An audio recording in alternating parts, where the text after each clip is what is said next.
Hi, I'm Alex. Tonight you're about to realize something uncomfortable.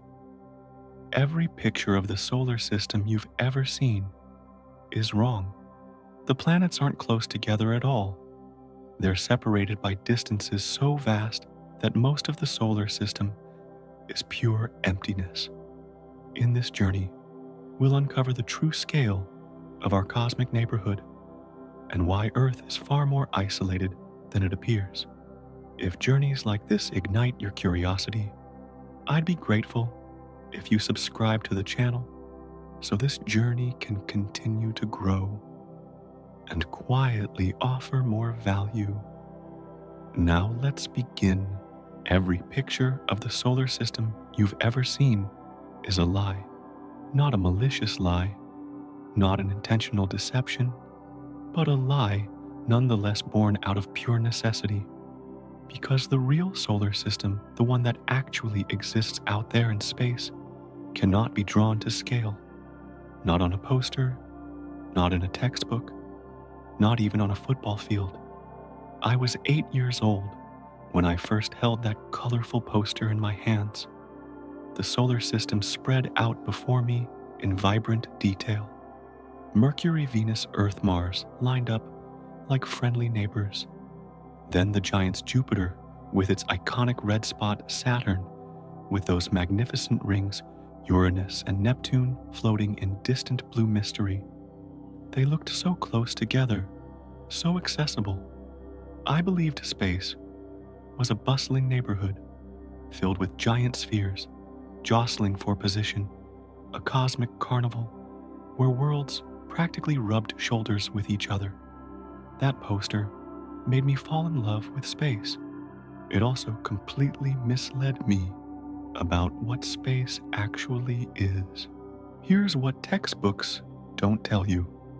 The distances involved in the solar system are so staggeringly, incomprehensibly vast that accurately representing them is functionally impossible in any format a human can actually look at. NASA once calculated that if you wanted to create a truly accurate scale model, one where both the planet sizes and the distances between them were correct, your poster would need to be approximately 3.2 kilometers long. That's 2 miles. You'd need a bicycle to view the whole thing from one end to the other. So, textbooks do what they must. They compress. They cheat. They bring the planets much, much closer together so you can see them all on a single page. 8 worlds squeezed into a space small enough for your eye to take in at once. It's the only way to show the structure, the order, the beauty of our cosmic neighborhood. But in doing so, these images create a fundamental misunderstanding about the nature of space itself. If those pictures were accurate, if the planets really were that close together, relative to their sizes, everything would be catastrophically different. The gravitational forces would be immense. Worlds would pull on each other, disrupting orbits, creating chaos. Collisions wouldn't just be possible, they'd be inevitable, frequent, apocalyptic. The night sky from Earth would look nothing like it does. Instead of stars and a distant moon, you'd see enormous planetary disks looming overhead. Jupiter would dominate half the visible sky, like some vast swirling god. Saturn's rings would be clearly visible, in intricate detail with your naked eye. But that's not what we see, is it? When you look up on a clear night away from city lights, the planets appear as bright points, just stars that don't twinkle. Even Venus, our closest planetary neighbor and the brightest object in the night sky, besides the moon, looks like nothing more than an unusually brilliant dot. Mars, Jupiter, Saturn, all of them, they're just pinpoints of light scattered among the stars. There's a reason for that. The distances between these worlds are staggering compared to the sizes of the worlds themselves. I was 15 when this truth finally hit me. 15 when someone explained that 99.9999% of the solar system is absolutely nothing. Empty space, void, darkness stretching on and on with almost nothing in it. All the planets, all the moons, every asteroid, every comet, all the dust and gas and debris floating out there. Everything solid or visible makes up less than 1/10 of 1% of the space they occupy. It's like watching a movie trailer. You see 2 minutes of pure action. Explosions, car chases, heroes, fighting villains, non-stop spectacle. The trailer promises you 2 hours of that energy. You buy your ticket excited for relentless chaos. But then, the actual movie, 90 minutes of characters silently driving through empty highways between vacant cities with maybe 10 minutes of actual action scattered throughout. That's the solar system. The trailer showed you planets. The reality is mostly quiet, empty darkness. Think about it like this. It's the same feeling you get when you open Google Maps for the first time viewing your neighborhood from above and you start zooming out. First, your house disappears. Then your street becomes a thin line. Your whole neighborhood becomes a small cluster. Zoom out more and your entire town is just a gray smudge. Keep going and it vanishes completely into the landscape. That moment when you realize the place that feels like your entire world is actually just a barely visible speck. That's the feeling I'm talking about. The solar system textbooks show you is designed to be comprehensible, educational, beautiful, but it's not honest about scale. It can't be, because if it were honest, it would have to show you page after page after page of nothing but black space with maybe one tiny dot every few pages. That wouldn't make for a good poster. But here's what that means. When we talk about the solar system, when we try to understand our place in it, we're fighting against images burned into our brains since childhood. Images that compress billions of kilometers into inches. Images that make distant worlds look like close neighbors. And those images make it almost impossible for your brain to grasp what's really out there. Because there's something deeply wrong with our intuitive understanding, something that doesn't match reality, and we're about to see exactly how large that mismatch is. The solar system isn't what you think it is. It's not a cozy collection of worlds orbiting together in relative proximity. It's something far stranger, far emptier, far more lonely than any picture has ever shown you. The distances aren't just large. They're so large that your brain evolved to understand distances you can walk or see simply cannot process them intuitively. But we're going to try anyway, because before we can talk about the space out there, the vast distances between worlds, the emptiness that dominates everything, we need to start with something your brain actually can grasp, something familiar, something solid beneath your feet. We need to start with the planet you're standing on right now. Let's start with Earth. Our planet measures about 12,742 kilometers across. Or if you prefer miles, that's 7,918 miles in diameter. That seems large, doesn't it? It feels enormous when you're standing on the surface looking around. Let me put this size in perspective with something more tangible, something you can actually relate to. If you wanted to walk around Earth's equator, walking 8 hours a day at a steady, comfortable pace, it would take you more than a year. Over 400 days of continuous travel, day after day, just to circle this one planet. If you got in a car instead and drove nonstop at highway speed, never sleeping, never stopping for gas or food, just driving continuously around the equator, it would still take you about 2 weeks to complete the circuit. From our perspective on the surface, Earth feels infinite. There are oceans that stretch beyond the horizon in every direction, their edges impossible to see from shore. Mountains that take days to climb their peaks disappearing into clouds. Continents separated by thousands upon thousands of kilometers of open water. You could spend your entire life traveling, visiting new places, exploring different landscapes, and still not see everything, still not experience every corner, every hidden valley, every remote island on this planet. There are deserts so vast you could walk for weeks, seeing nothing but sand and sky. Forests so deep and dense you could get lost and never find your way out.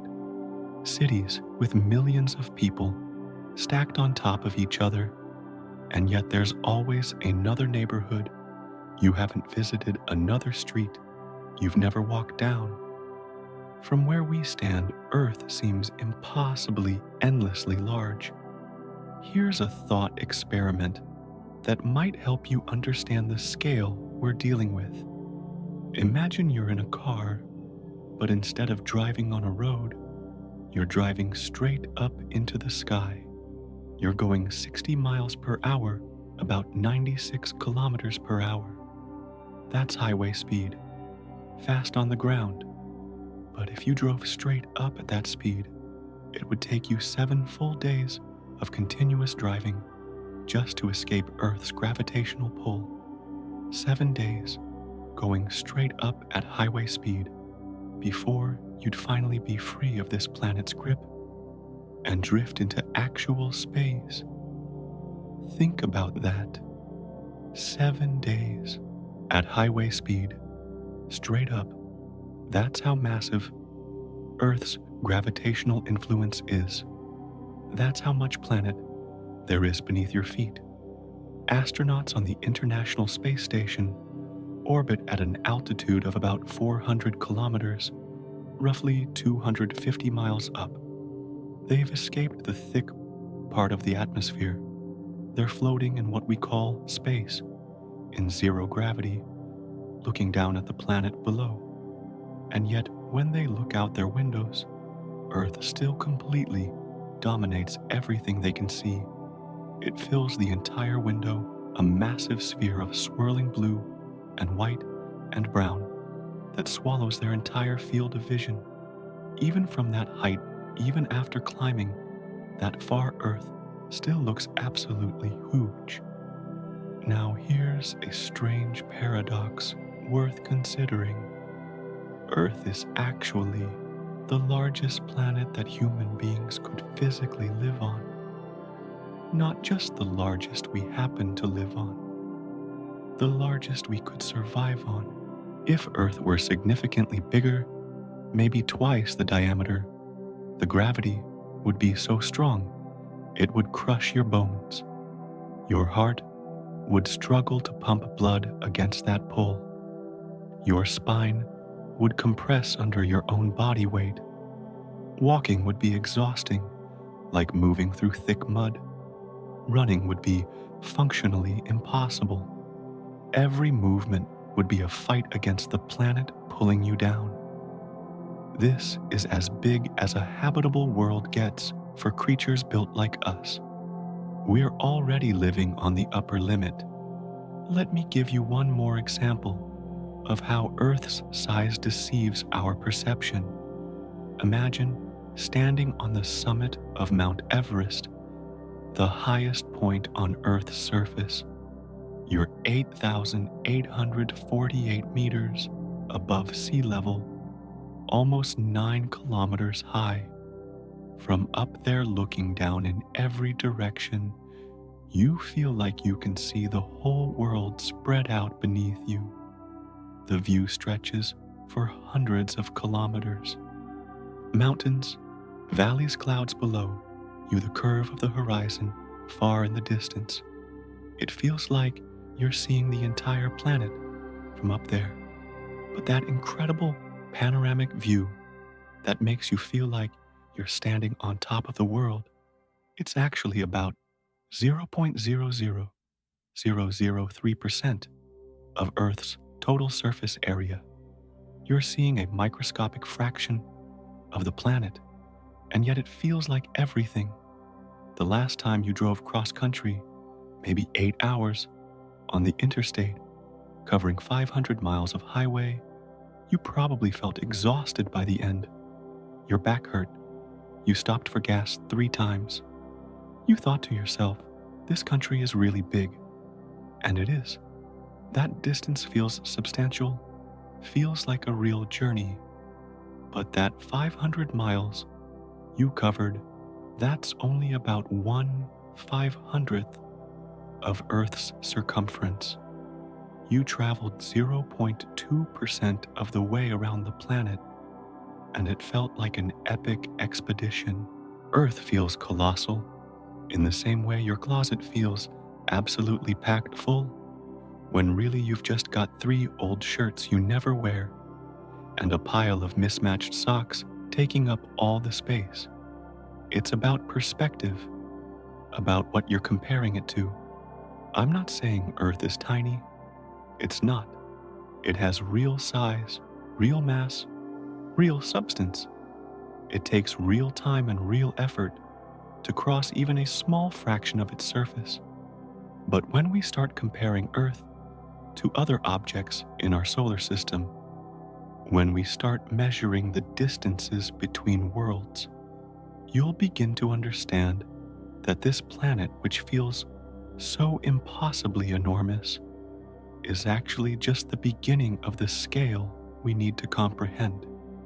And this is just the starting point, just the foundation, because the closest object to Earth, other than the artificial satellites we've placed in orbit ourselves, is something you've looked at your whole life. Something familiar, something that seems close, because you can see it so clearly in the night sky, the moon, and even that first step away from our home world, even that closest neighboring object, is going to completely recalibrate what you think you understand about distance. Because the only thing human beings have ever physically touched beyond this planet, the only other world we've ever set foot on, is farther away than your brain wants to believe. How close do you think the moon is? Seriously, before I tell you, just guess. Picture it in your mind. That bright disk hanging in the night sky, visible in such clear detail, you can see the dark patches on its surface with your naked eye. When something looks that clear, that defined it must be relatively close, right? Most people wildly underestimate this distance. The moon looks near. It looks accessible. It looks like something you could almost reach out and touch if you climbed high enough. Here's the actual number.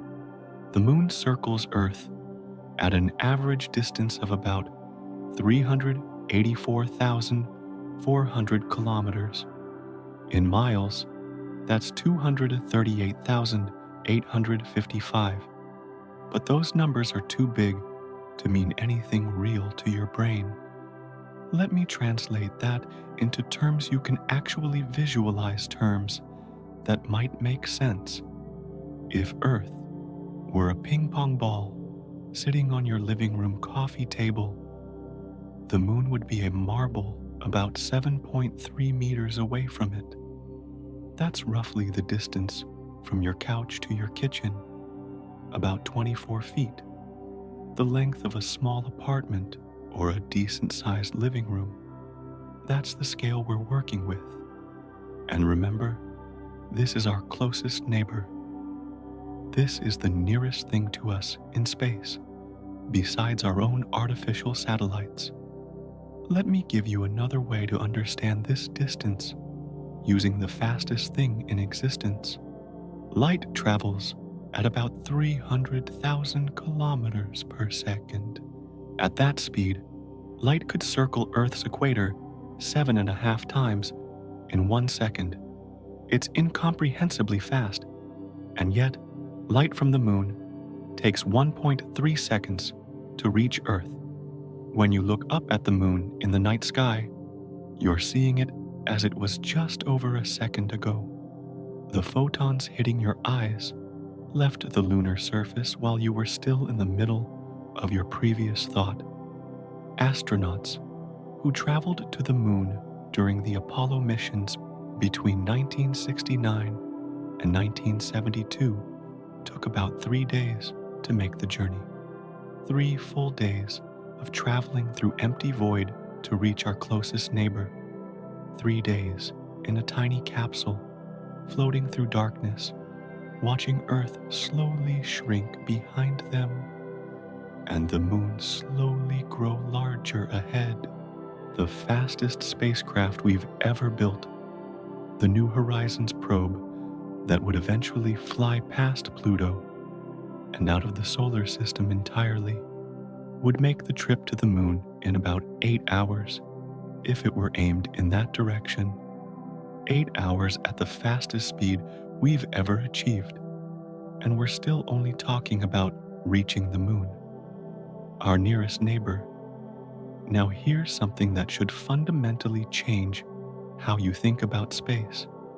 If you wanted to line up planets between Earth and the moon, you could fit all 7 other worlds in our solar system into that gap: Mercury, Venus, Mars, Jupiter, Saturn, Uranus, and Neptune. If you place them side by side, touching each other, edge to edge in a line, they would stretch about 390,000 kilometers total. That's just slightly more than the distance between Earth and the moon. Think about that image for a moment. Really picture it. The space between Earth and the moon, that gap, that seems relatively small because we can see the moon so clearly, is actually wide enough to contain every other planet in the solar system, lined up in a row. All of them, the 4 small rocky inner worlds, and the 4 massive gas and ice giants. You could stack them all in that emptiness, and there would still be a little gap remaining on either side. That's how much nothing there is, even in this tiny corner of our cosmic neighborhood. And we're still talking about what's essentially our immediate backyard. Neil Armstrong stood on the moon's surface in July of 1969 and looked back at Earth. There's a photograph, though, not widely shown, of him holding up his thumb toward Earth. The entire planet, everything he'd ever known, every person who'd ever lived, every mountain and ocean and city disappeared completely behind the width of his thumb held at arm's length.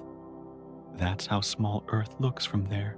That's how much distance 384,000 kilometers truly represents in visual terms. 12 human beings have made that journey.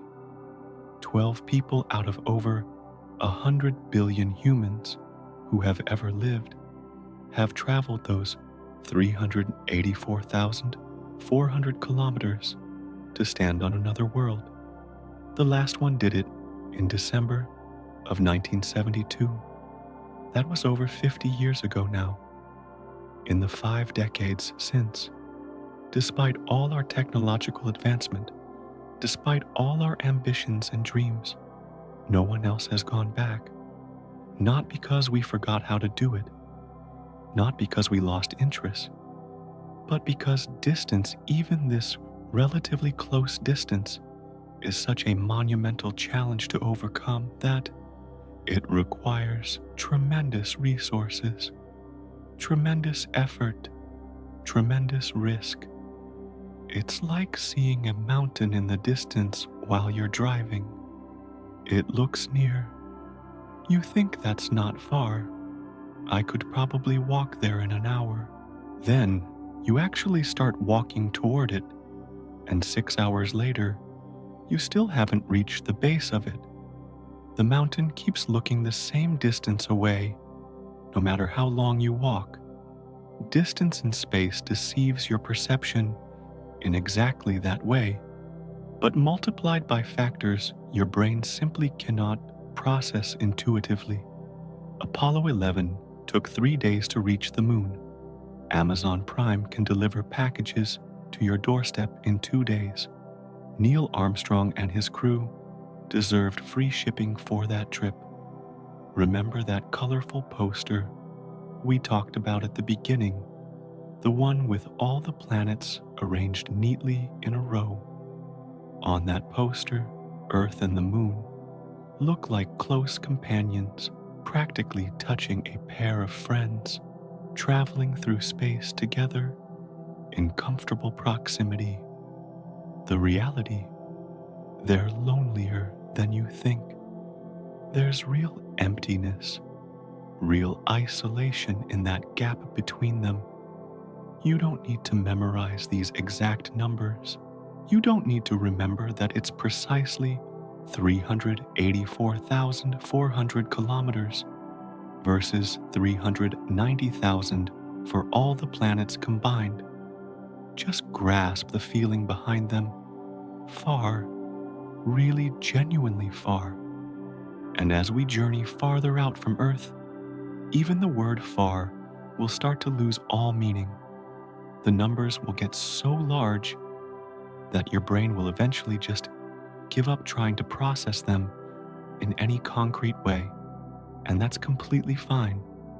You're not supposed to fully comprehend these distances on an intuitive level. You're just supposed to feel their weight, their immensity. If the moon, our closest neighbor, the one object we can see so clearly that we can make out surface features, with our naked eyes is already this far away, already presents this kind of challenge in terms of distance and scale, then what about the sun, the massive ball of nuclear fusion, sitting at the center of everything, the object that holds this entire system together with its tremendous gravity, the source of all our light and warmth and energy? Where exactly is it, and how far away could it possibly be? Forget the moon for now, because to truly understand the solar system, we need to start with the fireball that dominates it all.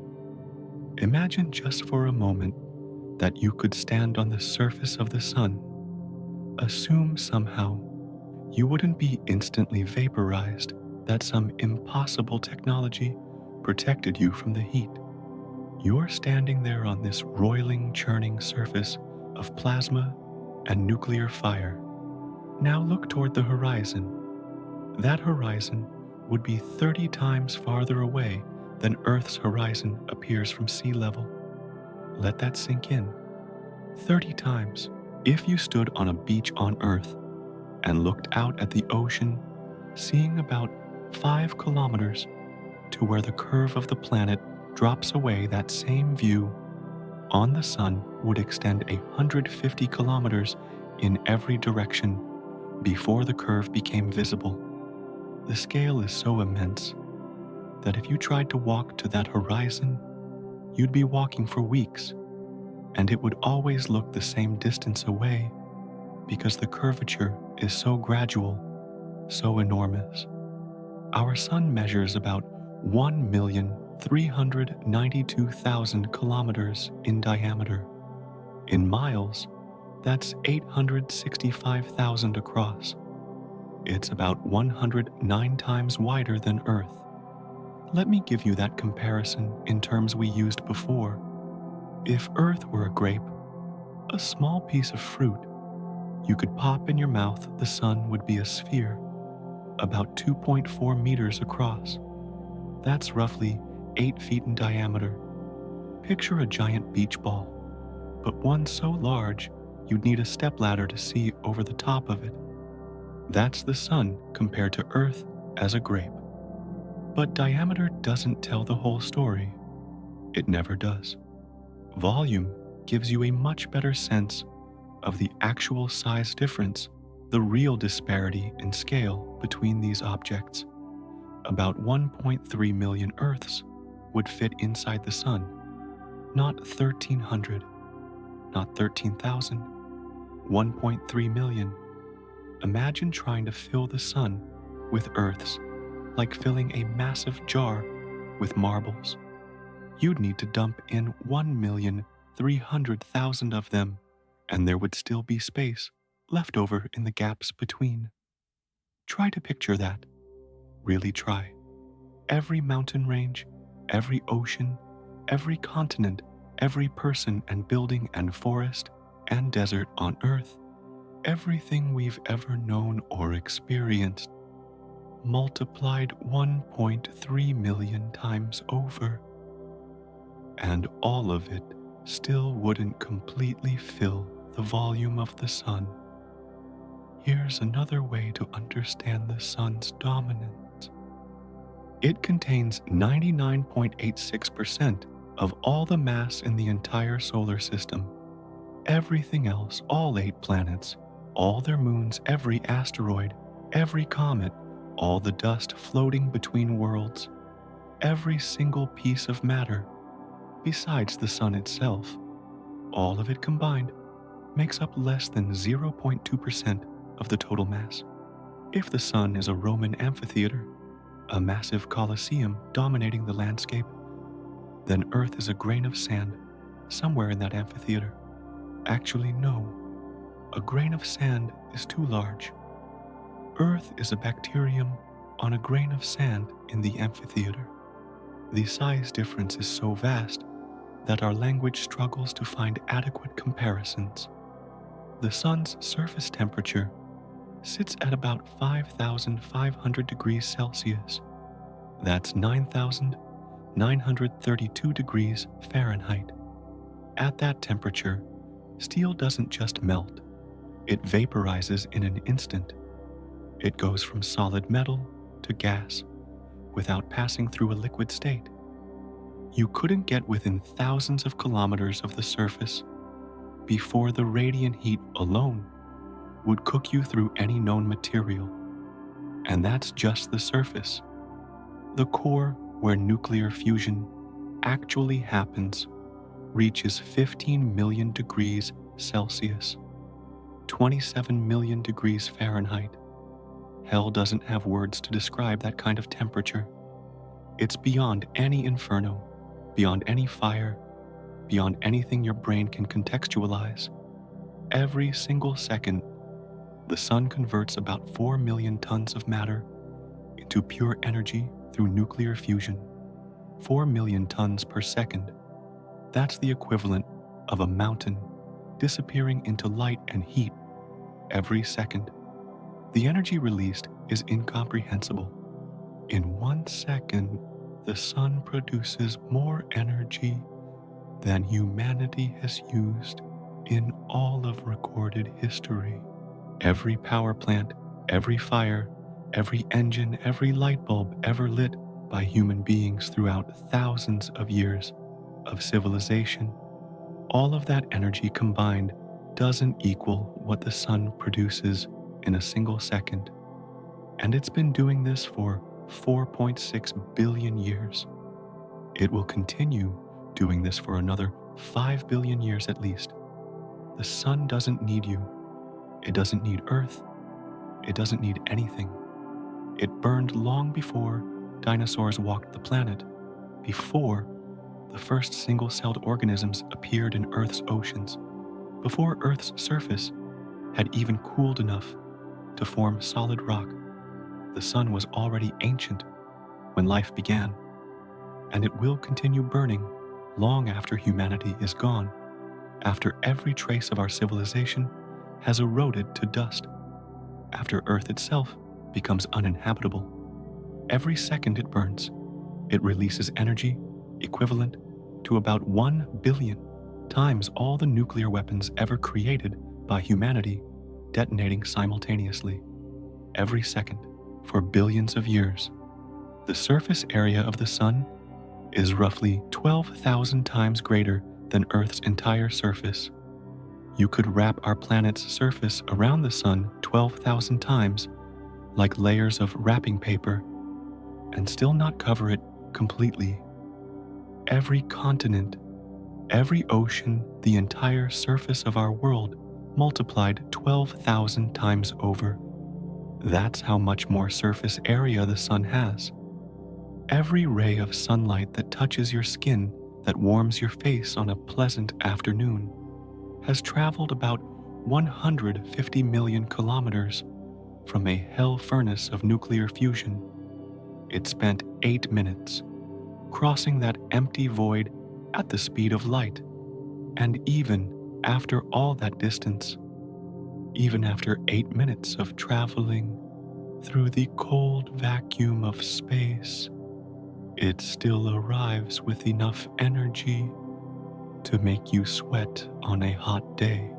That photon that just hit your arm was born in the core of the Sun, fought its way through layers of plasma for thousands of years, bouncing from atom to atom, finally escaped from the surface, and then flew for 8 minutes across empty space just to reach you. And here's what you need to understand. I know this is a lot of numbers. I know your brain is probably screaming at you right now, begging you to stop processing all these massive scales and incomprehensible comparisons. But trust me, we haven't even gotten to the hard part yet, because now we're going to talk about distance. Real distance. The kind of distance that makes the moon seem like it's sitting in your backyard, because this enormous, dominant, all-powerful ball of nuclear fire sitting at the center of everything, this object that makes Earth look like a speck of dust, in comparison, this Sun that contains 99.86% of everything in the solar system. If you put it in the center of your living room, like we talked about with those misleading posters, where would Earth be? Go ahead, guess. Most people think a few meters away, maybe across the room, somewhere visible within the same space. The answer is going to make you dizzy. But before we get there, we need to establish a framework your brain can actually work with. Because if the Sun is a basketball, most people guess that Earth orbits somewhere a few meters from the Sun. Wrong. Most people guess they're at least in the same room together. Wrong again. Let's build this scale model properly. We'll place a regulation basketball in the center of a room to represent the Sun. Standard basketball, the kind you'd find in any gym, about 24 centimeters in diameter. That's our Sun now. Where does Earth go? Earth on this scale would be about 2 millimeters across, roughly the size of a small bead, the kind you might use for jewelry or craft projects. A tiny sphere you could barely see clearly without picking it up. That's Earth at this scale, and you'd need to place it about 26 meters away from the basketball. That's 85 feet, the length of about 2 school buses parked end to end. Think about that. The Sun is a basketball in the center of your room. Earth is a barely visible bead the length of 2 buses away. That's the third planet, the third stop on our journey out from the center. And we're already in a different room, probably outside the building, entirely, standing in the parking lot, holding this tiny bead while someone inside holds the basketball. Let me give you an American road trip version of this. that might make the scale more tangible. Imagine the sun sitting in Times Square, right in the heart of New York City. Where would the planets be along a cross-country route? Mercury, the closest planet, would be in Philadelphia, about 140 kilometers away, roughly 87 miles. Venus would be somewhere around Pittsburgh, about 500 kilometers from New York, 300 miles away. Earth would be near Cleveland, Ohio, 750 kilometers, 465 miles from Times Square. Mars would be sitting in Chicago, about 1,200 kilometers from New York, 745 miles out. Jupiter, the first of the gas giants, would be somewhere past Denver, Colorado, about 2,500 kilometers from New York, roughly 1,550 miles. Saturn would be somewhere in Nevada, getting close to the west coast. Uranus would require you to continue past Los Angeles out into the Pacific Ocean, and Neptune, the most distant planet, would be floating somewhere near Hawaii. That's a road trip from New York to Hawaii. That's the scale of our solar system. If you actually walked from the basketball sun to the bead Earth in our parking lot model, walking at a normal pace, it would take you about 6 hours. 6 hours of continuous walking just to get from the sun to Earth on a properly scaled model. Want to walk all the way to Neptune? That's a full week of walking without stopping, 168 hours straight, through day and night, never sleeping, just walking continuously in one direction across the scale model, and only then would you finally reach the last planet. And remember something crucial here. This is as close together as things get in the solar system. This is our neighborhood. These are the distances between worlds that share the same star, the same system, the same small corner of space. And we're this isolated, this alone. It's like living in New York City and calling someone in California your close friend because you're in the same country. Technically true, you're both in America. You're neighbors on a map of the United States. But you haven't actually seen each other in 10 years because the distance is too great to casually cross. That's us and Mars. That's us and Jupiter. Same solar system. Close neighbors by cosmic standards, but separated by distances so vast that crossing them requires years of planning tremendous resources and journeys measured in months or years, even with our fastest technology. Mercury hugs close to the sun, like a waterfront apartment with an ocean view. Sounds great until you realize the view is 430 degrees Celsius, and it's actively cooking you alive. The close-in planets pay a heavy price for their proximity to all that energy. Now here's where it gets important. Look at our scale model again. The basketball in Times Square, the bead in Cleveland. Between them, there's nothing. Well, not nothing exactly. There's space. Empty space. Vacuum. Darkness. No air, no matter no anything except the occasional grain of dust drifting through the void. That's what dominates our solar system. Not planets, not moons, not asteroids, nothing. The empty space between things is what matters most, what defines everything. And this is just the inner solar system, the small rocky planets close to the sun. We haven't even started talking about the giants, yet the massive worlds lurking in the outer darkness, or the unimaginable distances beyond them. By now, you understand why those textbook posters lie.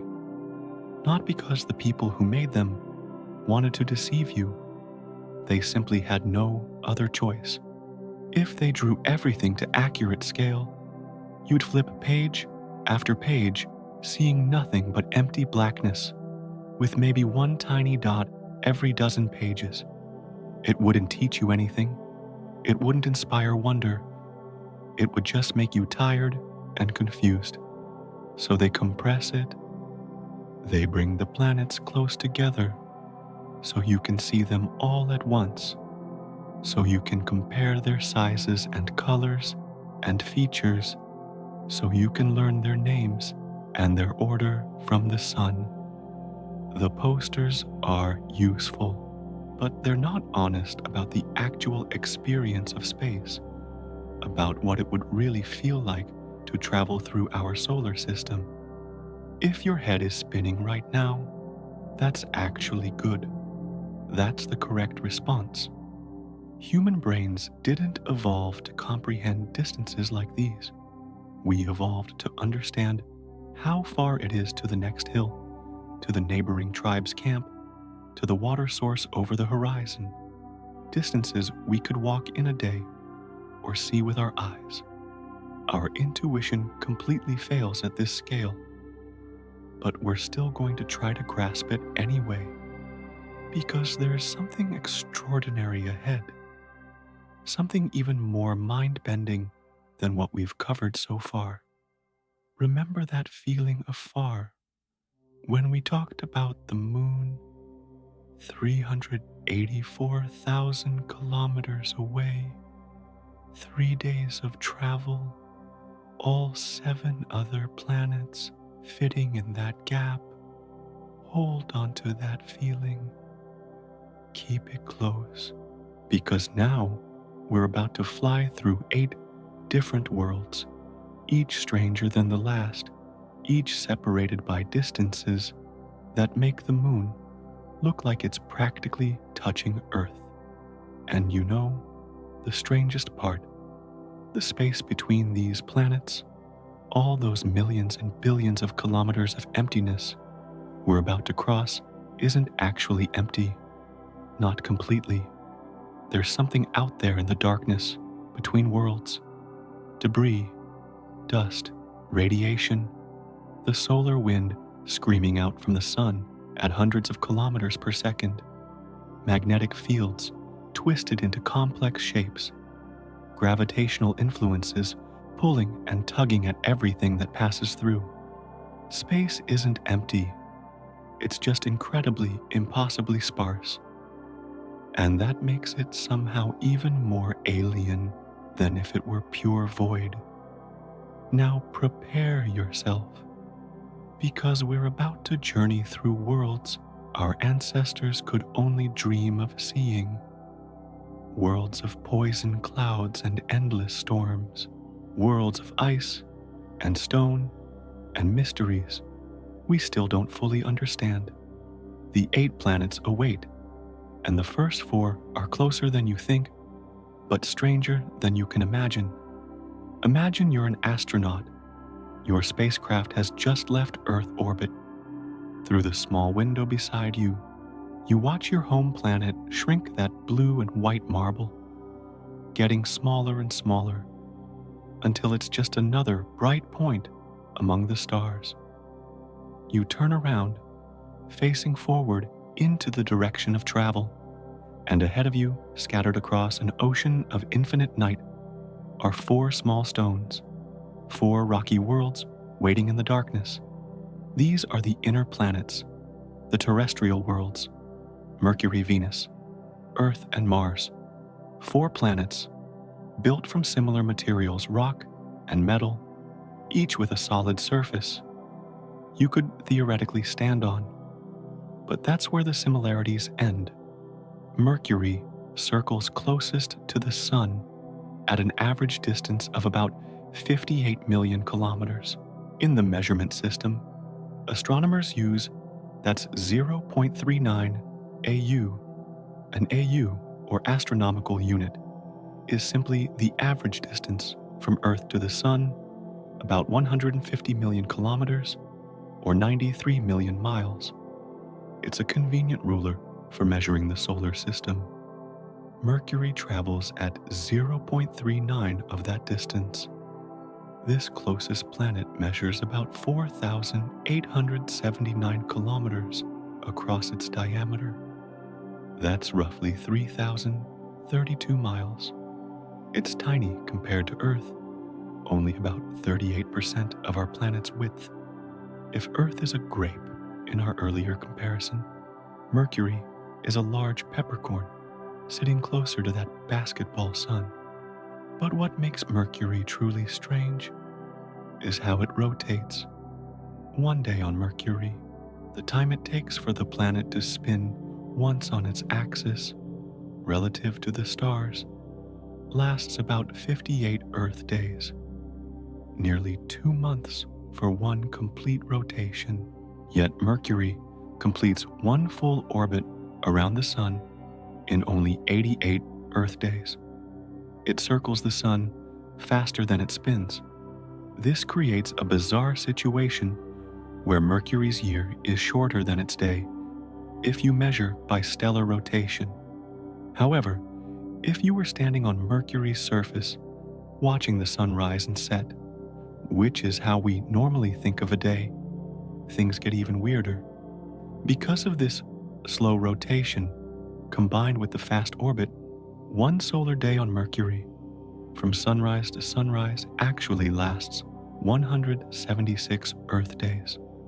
That's 2 Mercury years for every single day-night cycle. The sun would creep across the sky so slowly, you could watch it for hours and barely notice it moving. If you stood on Mercury early in its morning, the sun would appear about 3 times larger than it looks from Earth, a massive fireball dominating the sky, swallowing up a huge portion of the visible heavens. The heat would be immediate and overwhelming. You'd be dead within 90 seconds, cooked through any spacesuit ever designed, because Mercury's surface temperature swings are the most extreme of any planet. During the day, temperatures can reach 430 degrees Celsius. That's 806 degrees Fahrenheit. Hot enough to melt lead. Hot enough to make zinc boil. At night, with no atmosphere to retain any heat, temperatures plunge to minus 180 degrees Celsius. Negative 292 Fahrenheit. That's a temperature swing of 610 degrees Celsius. Over 1,000 degrees Fahrenheit difference between day and night, more than any other planet in the solar system experiences. Venus travels next at about 0.72 AU from the Sun. That's 108 million kilometers, 67 million miles. Venus is almost identical in size to Earth, measuring about 12,104 kilometers in diameter, which works out to 7,521 miles across. That's roughly 95% of Earth's width. From a distance, Venus and Earth look like twins. Similar size, similar mass, similar composition. Some people call Venus Earth's twin. That's the kind of twin relationship where heaven and hell are twins. Sure, they're the same size, but one hosts life complexity, oceans, forests, and breathable air. The other is a toxic hellscape that would kill you in seconds and dissolve your corpse in acid rain. Venus has a thick atmosphere made almost entirely of carbon dioxide. This creates a runaway greenhouse effect. The surface temperature reaches about 470 degrees Celsius, 878 Fahrenheit. That's hotter than Mercury, even though Venus is almost twice as far from the Sun. The thick atmosphere traps heat so efficiently that Venus became an oven. It's hot enough to melt lead on the surface. The atmospheric pressure at Venus's surface is about 92 times greater than Earth's. If you stood there, the pressure would crush you flat before the heat killed you. You'd be simultaneously compressed and cooked. Venus also rotates backwards compared to most planets. While Earth spins west to east, making the sun appear to rise in the east, Venus spins east to west. On Venus, if you could survive long enough to watch the sun, would rise in the west and set in the east. Everything runs in reverse. Even stranger, Venus rotates incredibly slowly. One day on Venus lasts about 243 Earth days. But Venus completes one orbit around the sun in about 225 Earth days. This means a day on Venus is actually longer than a year on Venus. The planet completes a full trip around the sun before it finishes one complete rotation on its axis, and Venus rotates so slowly you could theoretically run fast enough to keep the sun in the same position in the sky, forever staying in permanent twilight. Of course, you'd die from the heat long before you could attempt this, but theoretically it's possible. Earth comes next at 1 AU.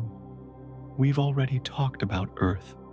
It's the baseline, the reference point, the only planet we truly know. The only one where you can breathe, where water flows, where life fills every available niche. We'll return to what makes Earth special later. For now, just know it's the third rock, the lucky one, the winner of a cosmic lottery. Mars, the fourth world, circles at about 1.52 AU, 228 million kilometers from the Sun, 142 million miles out. Mars measures about 6,792 kilometers across, roughly 4,220 miles in diameter. It's about half the size of Earth. If Earth is a baseball, Mars is a golf ball. Mars is sometimes called the red planet because iron oxide, essentially rust, covers much of its surface. The average temperature sits at about negative 63 degrees Celsius, negative 81 Fahrenheit, much colder than Earth. The thin atmosphere provides almost no insulation. Standing on Mars, you'd freeze quickly, but you'd suffocate first because the atmosphere is too thin to breathe and has almost no oxygen anyway. But Mars has some of the most impressive geological features in the entire solar system. Olympus Mons, the largest volcano we know of anywhere, stands about 21 kilometers high. That's 13 miles from base to peak, roughly 2.5 times the height of Mount Everest. If Olympus Mons were on Earth, you could see it from Los Angeles, while standing in San Francisco 400 miles away. It's so massive that the horizon actually curves around it. If you stood at the base, looking up, you couldn't see the summit. It would be beyond the horizon because the mountain is so wide and the slope so gradual. The base of Olympus Mons spans about 600 kilometers across, 370 miles. The entire chain of Hawaiian Islands would fit comfortably inside its base with room to spare. It's not so much a mountain as it is a geological impossibility. A structure so large it shouldn't exist but does, because Mars has weaker gravity and no plate tectonics to break it apart. Mars also has Valles Marineris, the largest canyon system we know. It stretches about 4,000 kilometers long, 2,500 miles. If it were on Earth, it would span the entire United States, from the Atlantic to the Pacific coast. In places, this canyon is about 200 kilometers wide, 125 miles across and up to 7 kilometers deep, over 4 miles from rim to floor.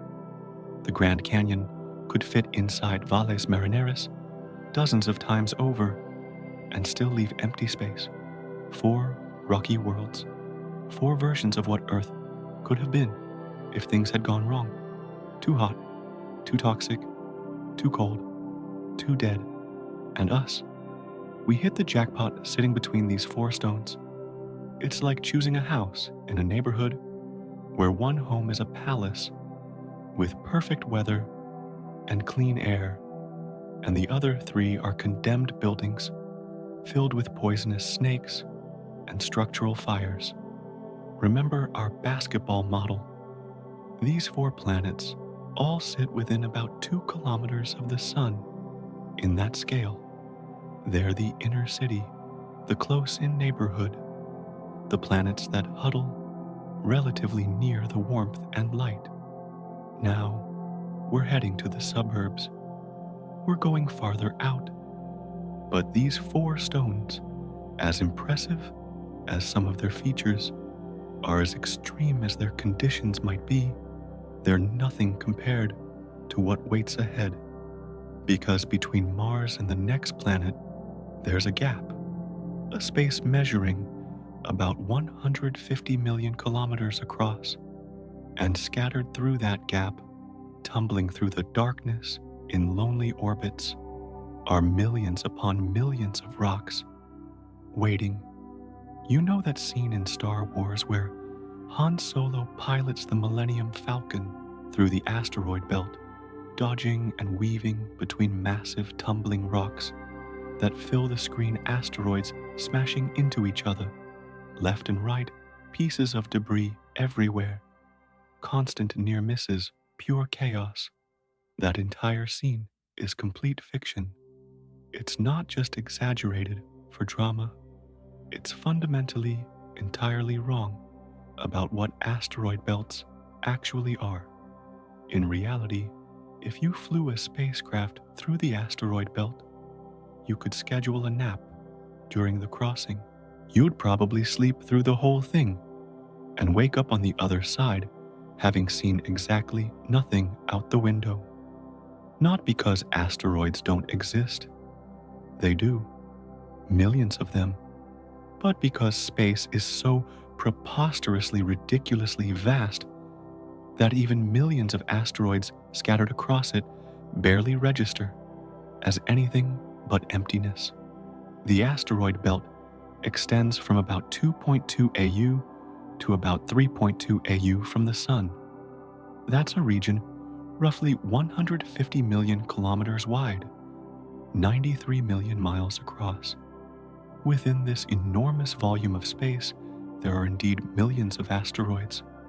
Scientists estimate several million objects larger than 1 kilometer across, and countless billions of smaller rocks, pebbles, and dust grains. But here's what Hollywood doesn't show you. If you were standing on one asteroid, floating in your spacesuit on its surface, and you looked toward the nearest other asteroid, the closest neighbor you could potentially see, it would typically be about 1 million kilometers away. You wouldn't see it with your naked eye. You'd see darkness, empty black space dotted with distant stars.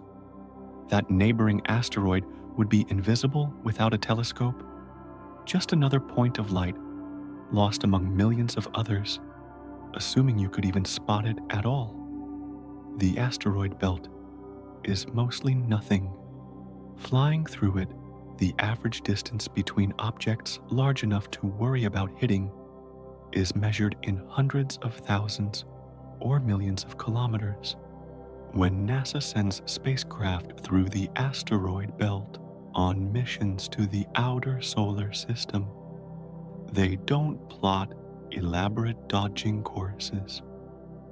They just fly straight through. The odds of randomly hitting something are astronomically small. You'd have to deliberately navigate toward an asteroid to get close enough For a good look, Ceres, the boss of the asteroid belt, the largest object in the entire region, measures about 940 kilometers across, 584 miles in diameter. That makes it smaller than Texas. It's now classified as a dwarf planet because of its size and roughly spherical shape, but it's still much smaller than any of the 8 major planets. If you could somehow gather every single asteroid in the belt and smoosh them together into one object, the total mass would equal only about 4% of the moon's mass. Read that again. The entire asteroid belt, all those millions of rocks, every piece of debris in that 150 million kilometer wide region, all of it combined, weighs less than 1/20th of our moon. This isn't a destroyed planet. This isn't the ruins of some ancient world that exploded in a cataclysm. This is failure, the failure of a planet that never got the chance to be born. Jupiter is responsible. The monster we're about to meet, the massive giant lurking just beyond the belt, has gravity so powerful it reached across empty space and prevented these rocks from ever coalescing into a proper planet. As asteroids tried to come together billions of years ago, Jupiter's gravitational influence kept pulling them apart, yanking them into different orbits, smashing them together at speeds too high for them to stick. The rocks never had a chance to accumulate into anything larger. That's cosmic bullying on a grand scale.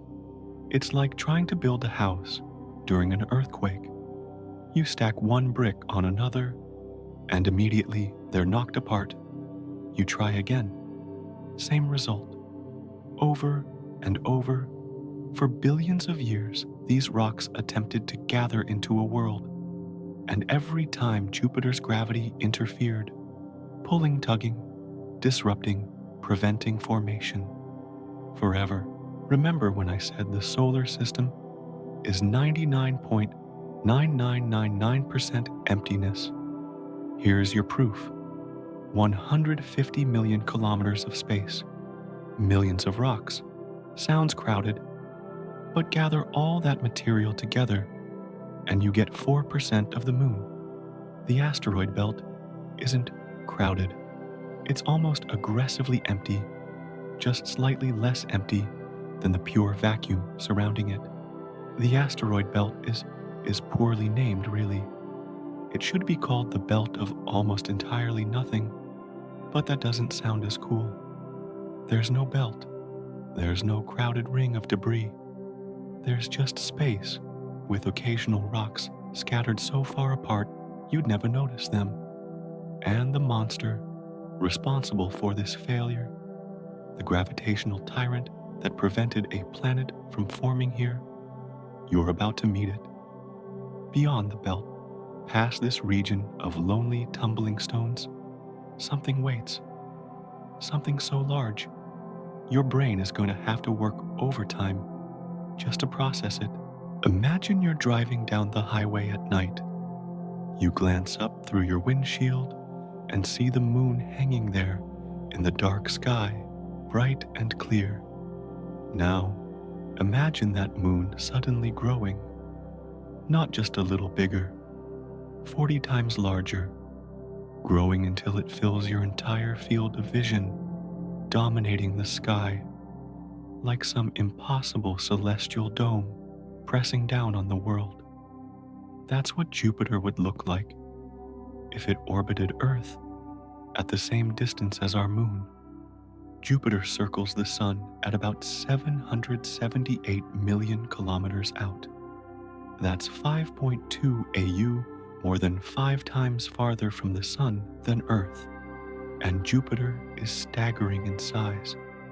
It measures about 139,820 kilometers across its equator, 86,881 miles in diameter. That's roughly 11 times wider than Earth. If Earth were a marble in our earlier comparison, Jupiter would be a basketball sitting next to it. But the real difference isn't just width, it's volume.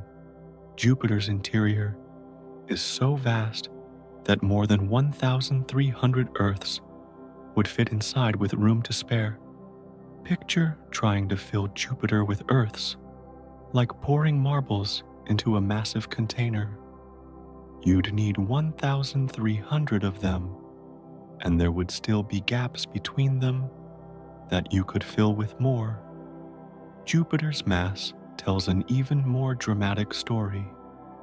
It weighs about 318 times as much as Earth. But here's what really matters. Jupiter contains more than twice the mass of all the other planets combined. Add up Mercury, Venus, Earth, Mars, Saturn, Uranus, Neptune, every moon, every asteroid, every piece of rock and ice in the entire solar system, besides the Sun itself, and Jupiter alone outweighs more than half of all that material. It's not just big, it's dominant in a way that makes the other planets look like debris scattered around it. Jupiter doesn't have a solid surface like Earth. You couldn't land on it even if you tried. It's a gas giant composed mostly of hydrogen and helium, the same basic ingredients as the Sun, but not quite massive enough to ignite fusion. If you attempted to descend into Jupiter, you'd just keep sinking deeper and deeper into increasingly dense gas and liquid.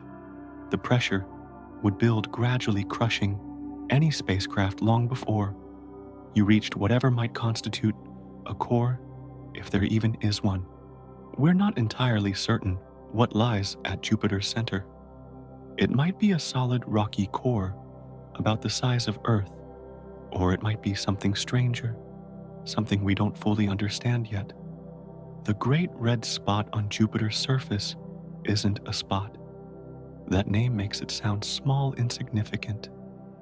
It's a storm, a hurricane larger than our entire planet, spinning at 432 kilometers per hour, 268 miles per hour at its edges. That's wind speed that would tear apart any structure humans have ever built. And this storm has been raging continuously for at least 400 years. Early astronomers spotted the Great Red Spot through their primitive telescopes in the 1600s. It was there when the United States was founded. It was there during both World Wars.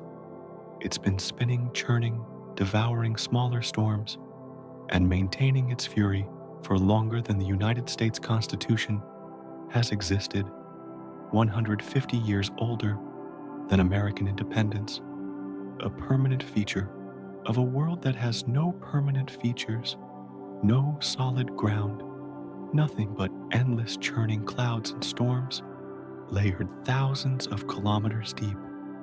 You've probably seen pictures of the Grand Canyon and thought it looked big. Maybe you visited and felt that moment of vertigo, standing at the rim, looking down at the impossible depth and breadth of it. Multiply that feeling by 1,000. That's Jupiter. That's the scale we're dealing with now. Jupiter rotates incredibly fast for such a large planet. One full rotation, one complete Jupiter day, takes only 9 hours and 56 minutes, less than 10 hours. This rapid spin causes Jupiter to bulge noticeably at the equator.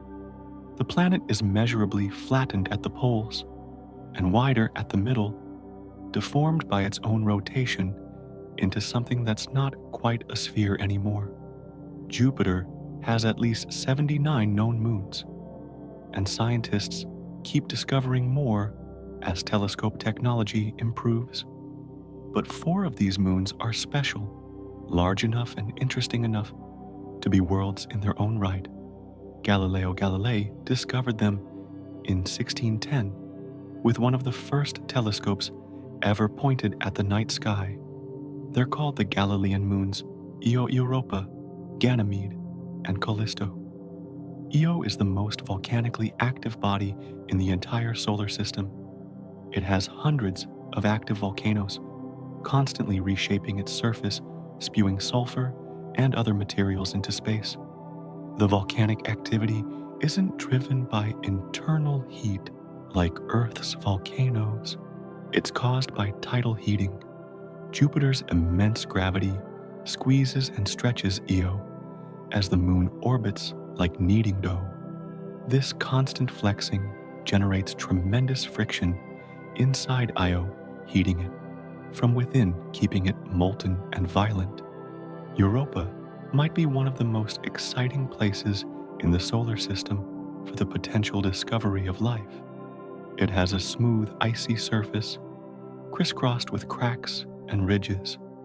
But beneath that ice, scientists are confident there's a global ocean of liquid water. And here's the shocking part: that subsurface ocean might contain twice as much water as all of Earth's oceans combined. A moon smaller than our moon, a frozen ball of ice and rock holds more liquid water than our entire planet. The ocean is kept liquid by tidal heating from Jupiter, the same process that makes Io volcanic, but applied with less intensity.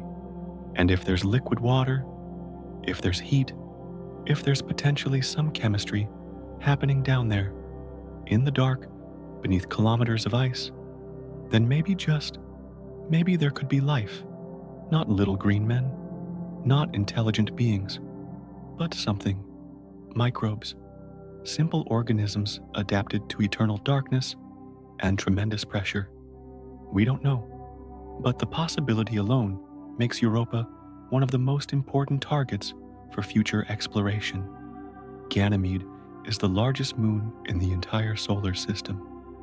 It's even bigger than the planet Mercury, measuring about 5,268 kilometers across 3,273 miles in diameter. Ganymede is the only moon known to have its own magnetic field, generated somehow in its interior through processes we still don't completely understand. Callisto is heavily cratered its surface, preserving a record of impacts from billions of years ago. It's geologically dead, or at least sleeping without the tidal heating that keeps Io and Europa active. But it might also have a subsurface ocean, making it another potential location for extraterrestrial life, though less promising than Europa. These 4 moons alone make Jupiter like a miniature solar system. They're fascinating worlds in their own right, each one deserving a detailed study, each one holding secrets we've barely begun to uncover. I know what you're thinking. How can anything be bigger than this? How can scale possibly increase beyond Jupiter? The answer is yes. Yes, it can. And we're not done yet. Saturn travels at about 9.5 AU from the Sun. That's 1.4 billion kilometers, 870 million miles out, nearly twice as far as Jupiter. Saturn measures about 116,460 kilometers, in diameter 72,366 miles across. That's about 9.5 times wider than Earth. Saturn's volume could hold about 760 Earths packed inside. Saturn is the beauty of the solar system. Those magnificent rings, visible even through small backyard telescopes, have captivated humans for centuries. The rings are stunning, elegant, the most visually striking feature of any planet. But don't let the beauty fool you. Saturn is a gas giant monster, with winds reaching 1,800 kilometers per hour over 1,100 miles per hour, and it holds mysteries that baffle scientists to this day. Like Jupiter, Saturn is composed mostly of hydrogen and helium, but Saturn is actually the least dense planet in the entire solar system. Its average density is less than water. If you could find a bathtub large enough, Saturn would float. A planet 9.5 times wider than Earth, massive enough to hold 760 Earths, inside would bob on the surface of water like a beach ball. Saturn's rings are made of billions upon billions of chunks of ice and rock, ranging in size from tiny grains smaller than sand to pieces as large as houses or even mountains. The rings extend hundreds of thousands of kilometers outward from the planet, creating a disk that would stretch from Earth almost to the Moon if placed in our orbit. Yet, despite this enormous width, the rings are surprisingly thin. In some places, they're only about 10 meters thick, 33 feet. You could stack 3 houses on top of each other and exceed the thickness of Saturn's rings. At Saturn's North Pole, there's a hexagonal cloud pattern about 30,000 kilometers across 18,640 miles wide, a perfect 6-sided geometric shape spinning in the atmosphere. Scientists think it's created by a jet stream, atmospheric winds, organized into this bizarre pattern. But the exact mechanism that produces such a perfectly geometric shape is still mysterious. Why a hexagon? Why not a pentagon or an octagon or an irregular storm? We don't fully know. Saturn has at least 146 known moons, more than any other planet we're aware of. The largest Titan is bigger than Mercury, measuring about 5,150 kilometers across 3,200 miles in diameter. Titan is the only moon in the solar system with a thick atmosphere denser than Earth's. The atmosphere is mostly nitrogen, with some methane mixed in. Titan has rain, not water rain, methane rain, liquid methane. Falls from the sky, collects in rivers and lakes, evaporates, forms clouds and rains down again in a complete hydrological cycle. It's like Earth, but at negative 179 degrees Celsius, negative 290 degrees Fahrenheit, an alien parallel Earth locked in a cosmic freezer where methane plays the role water plays here. Another remarkable moon is Enceladus, only about 500 kilometers across 311 miles in diameter. Despite its tiny size, Enceladus has geysers at its south pole, shooting water vapor and ice particles into space fed by a subsurface ocean. The Cassini spacecraft flew through these plumes and detected organic molecules, life's building blocks spraying into space from an ocean hidden beneath ice on a moon barely larger than Arizona. Remember our basketball model? Jupiter sits about 2.5 kilometers from the Sun in that scale. Saturn somewhere near Nevada. We've driven across the entire United States, and we're still not out of the solar system. These two giants, Jupiter and Saturn, they save Earth's life every single day. Their massive gravity fields act like cosmic vacuum cleaners, sweeping up asteroids and comets that might otherwise crash into the inner solar system. They deflect dangerous objects, absorbing impacts that would devastate Earth. We owe our existence at least partially to these distant guardians. But that's a story for another time, because there are 2 more worlds out there, 2 final planets, so distant that for most of human history, no one could see them with the naked eye. Uranus is the madman of the solar family, All the other planets spin like tops, rotating more or less upright as they orbit the Sun. Uranus. It rolls like a bowling ball. Its axis is tilted 98 degrees, meaning it's essentially lying on its side, rolling along its orbital path instead of spinning upright. No one knows exactly why.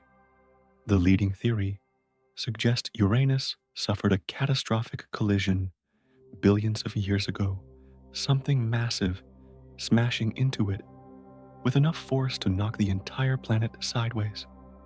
And from that moment on, it's just been rolling forever.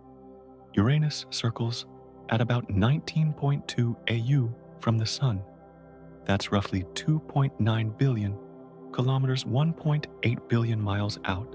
At this distance, Uranus takes about 84 Earth years to complete one full orbit around the Sun.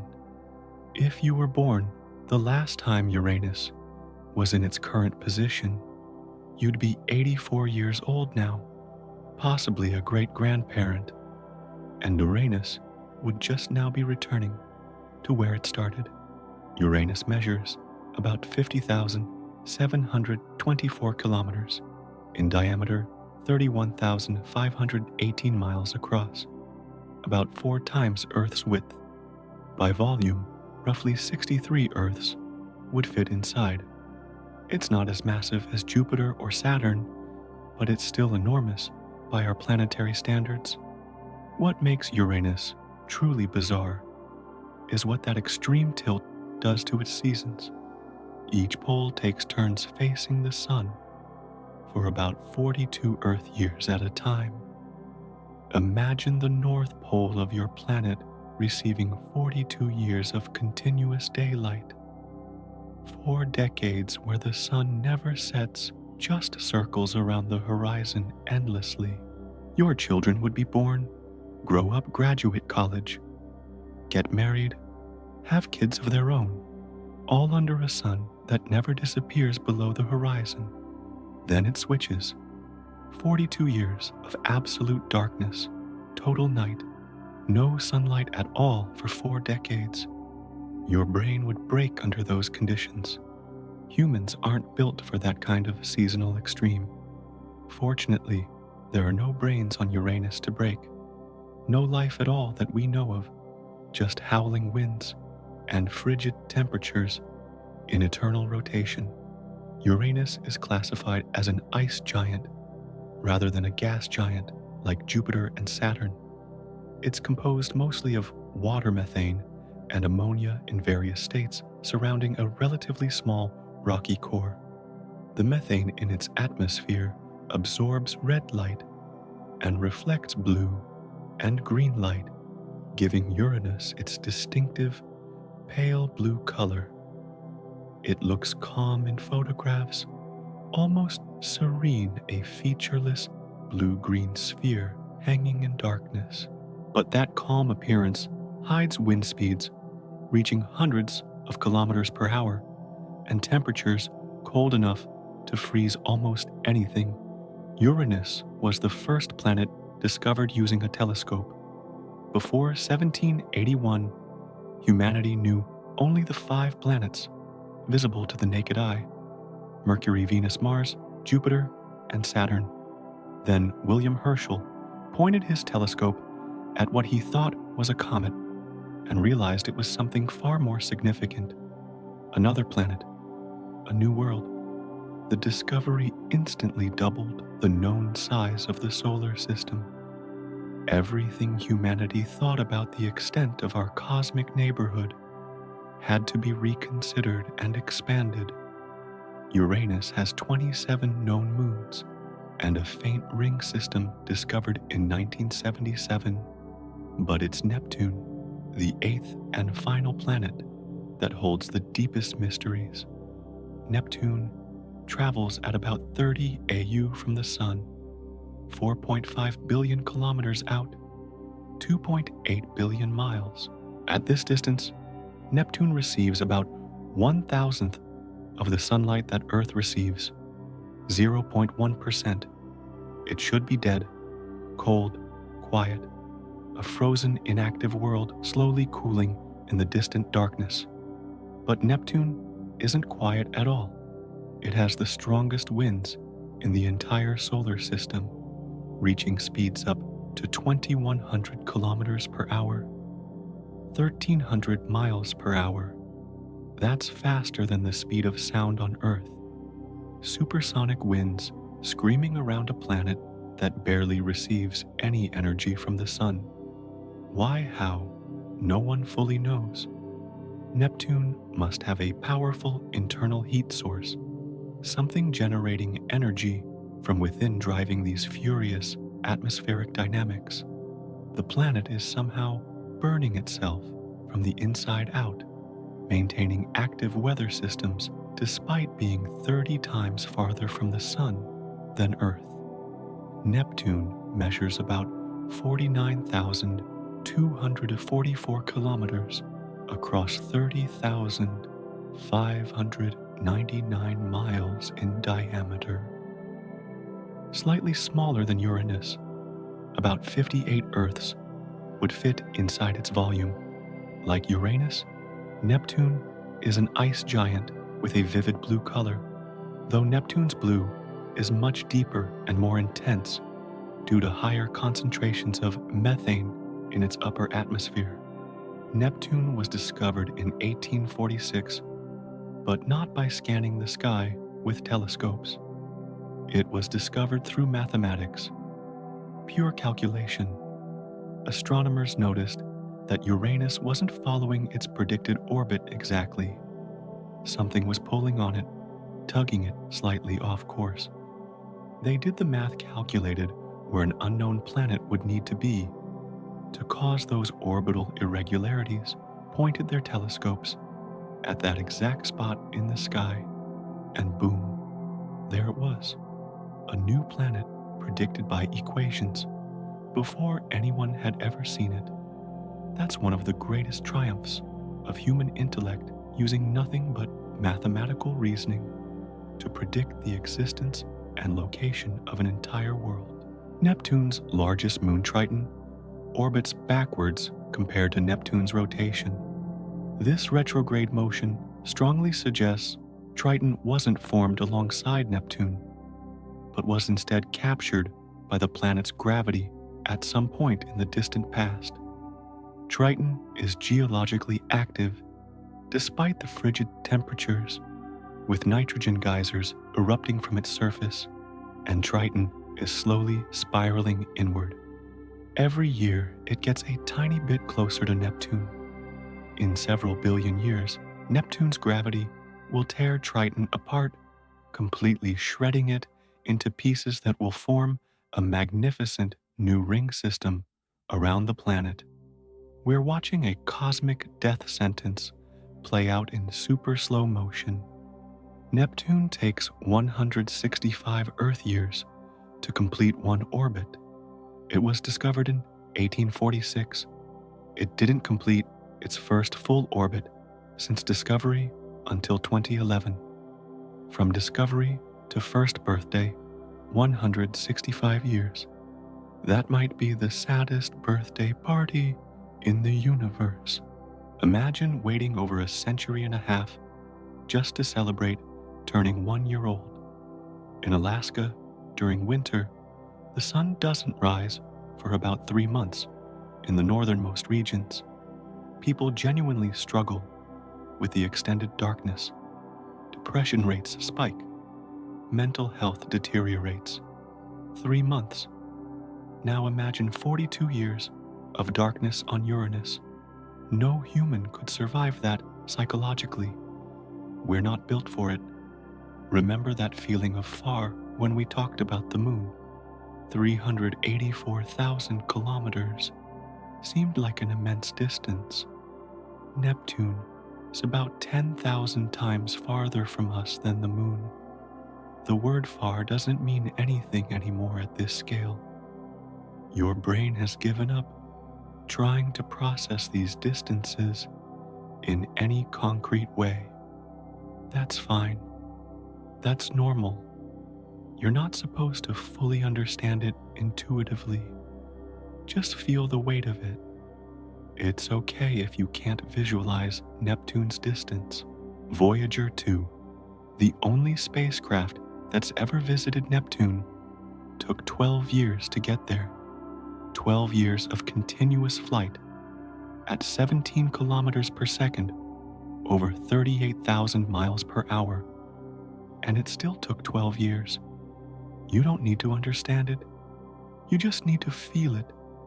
The immensity, the isolation, the staggering loneliness of these distant worlds. And here's the thing. You might think we're done now. 8 planets. We've reached Neptune, the final planet in the solar system, the edge of the planetary neighborhood. But the solar system doesn't end at Neptune. Not even close. In fact, we've barely started exploring the true extent of our cosmic neighborhood. Because beyond Neptune, there's a world that almost everyone has heard of, a name that once graced classroom posters alongside the 8 planets we've just visited. A world that was considered a planet for 76 years before being stripped of that title in a controversial decision that upset millions of people who grew up learning its name. Pluto is the tragic planet. It was the most beloved, the most distant, the loneliest member of our planetary family. And then, in 2006, the International Astronomical Union kicked it out of the club. They said, "Sorry, you're too small." Millions of people were furious. Children who'd grown up memorizing 9 planets felt betrayed. Teachers had to reprint textbooks. Pluto merchandise became either obsolete or ironically valuable. But science doesn't care about feelings. Science cares about definitions, about categories that make sense, about drawing lines that mean something. Pluto orbits at an average distance of about 39.5 AU from the Sun. That's roughly 5.9 billion kilometers, 3.7 billion miles out. At that distance, Pluto takes about 248 Earth years to complete one full orbit.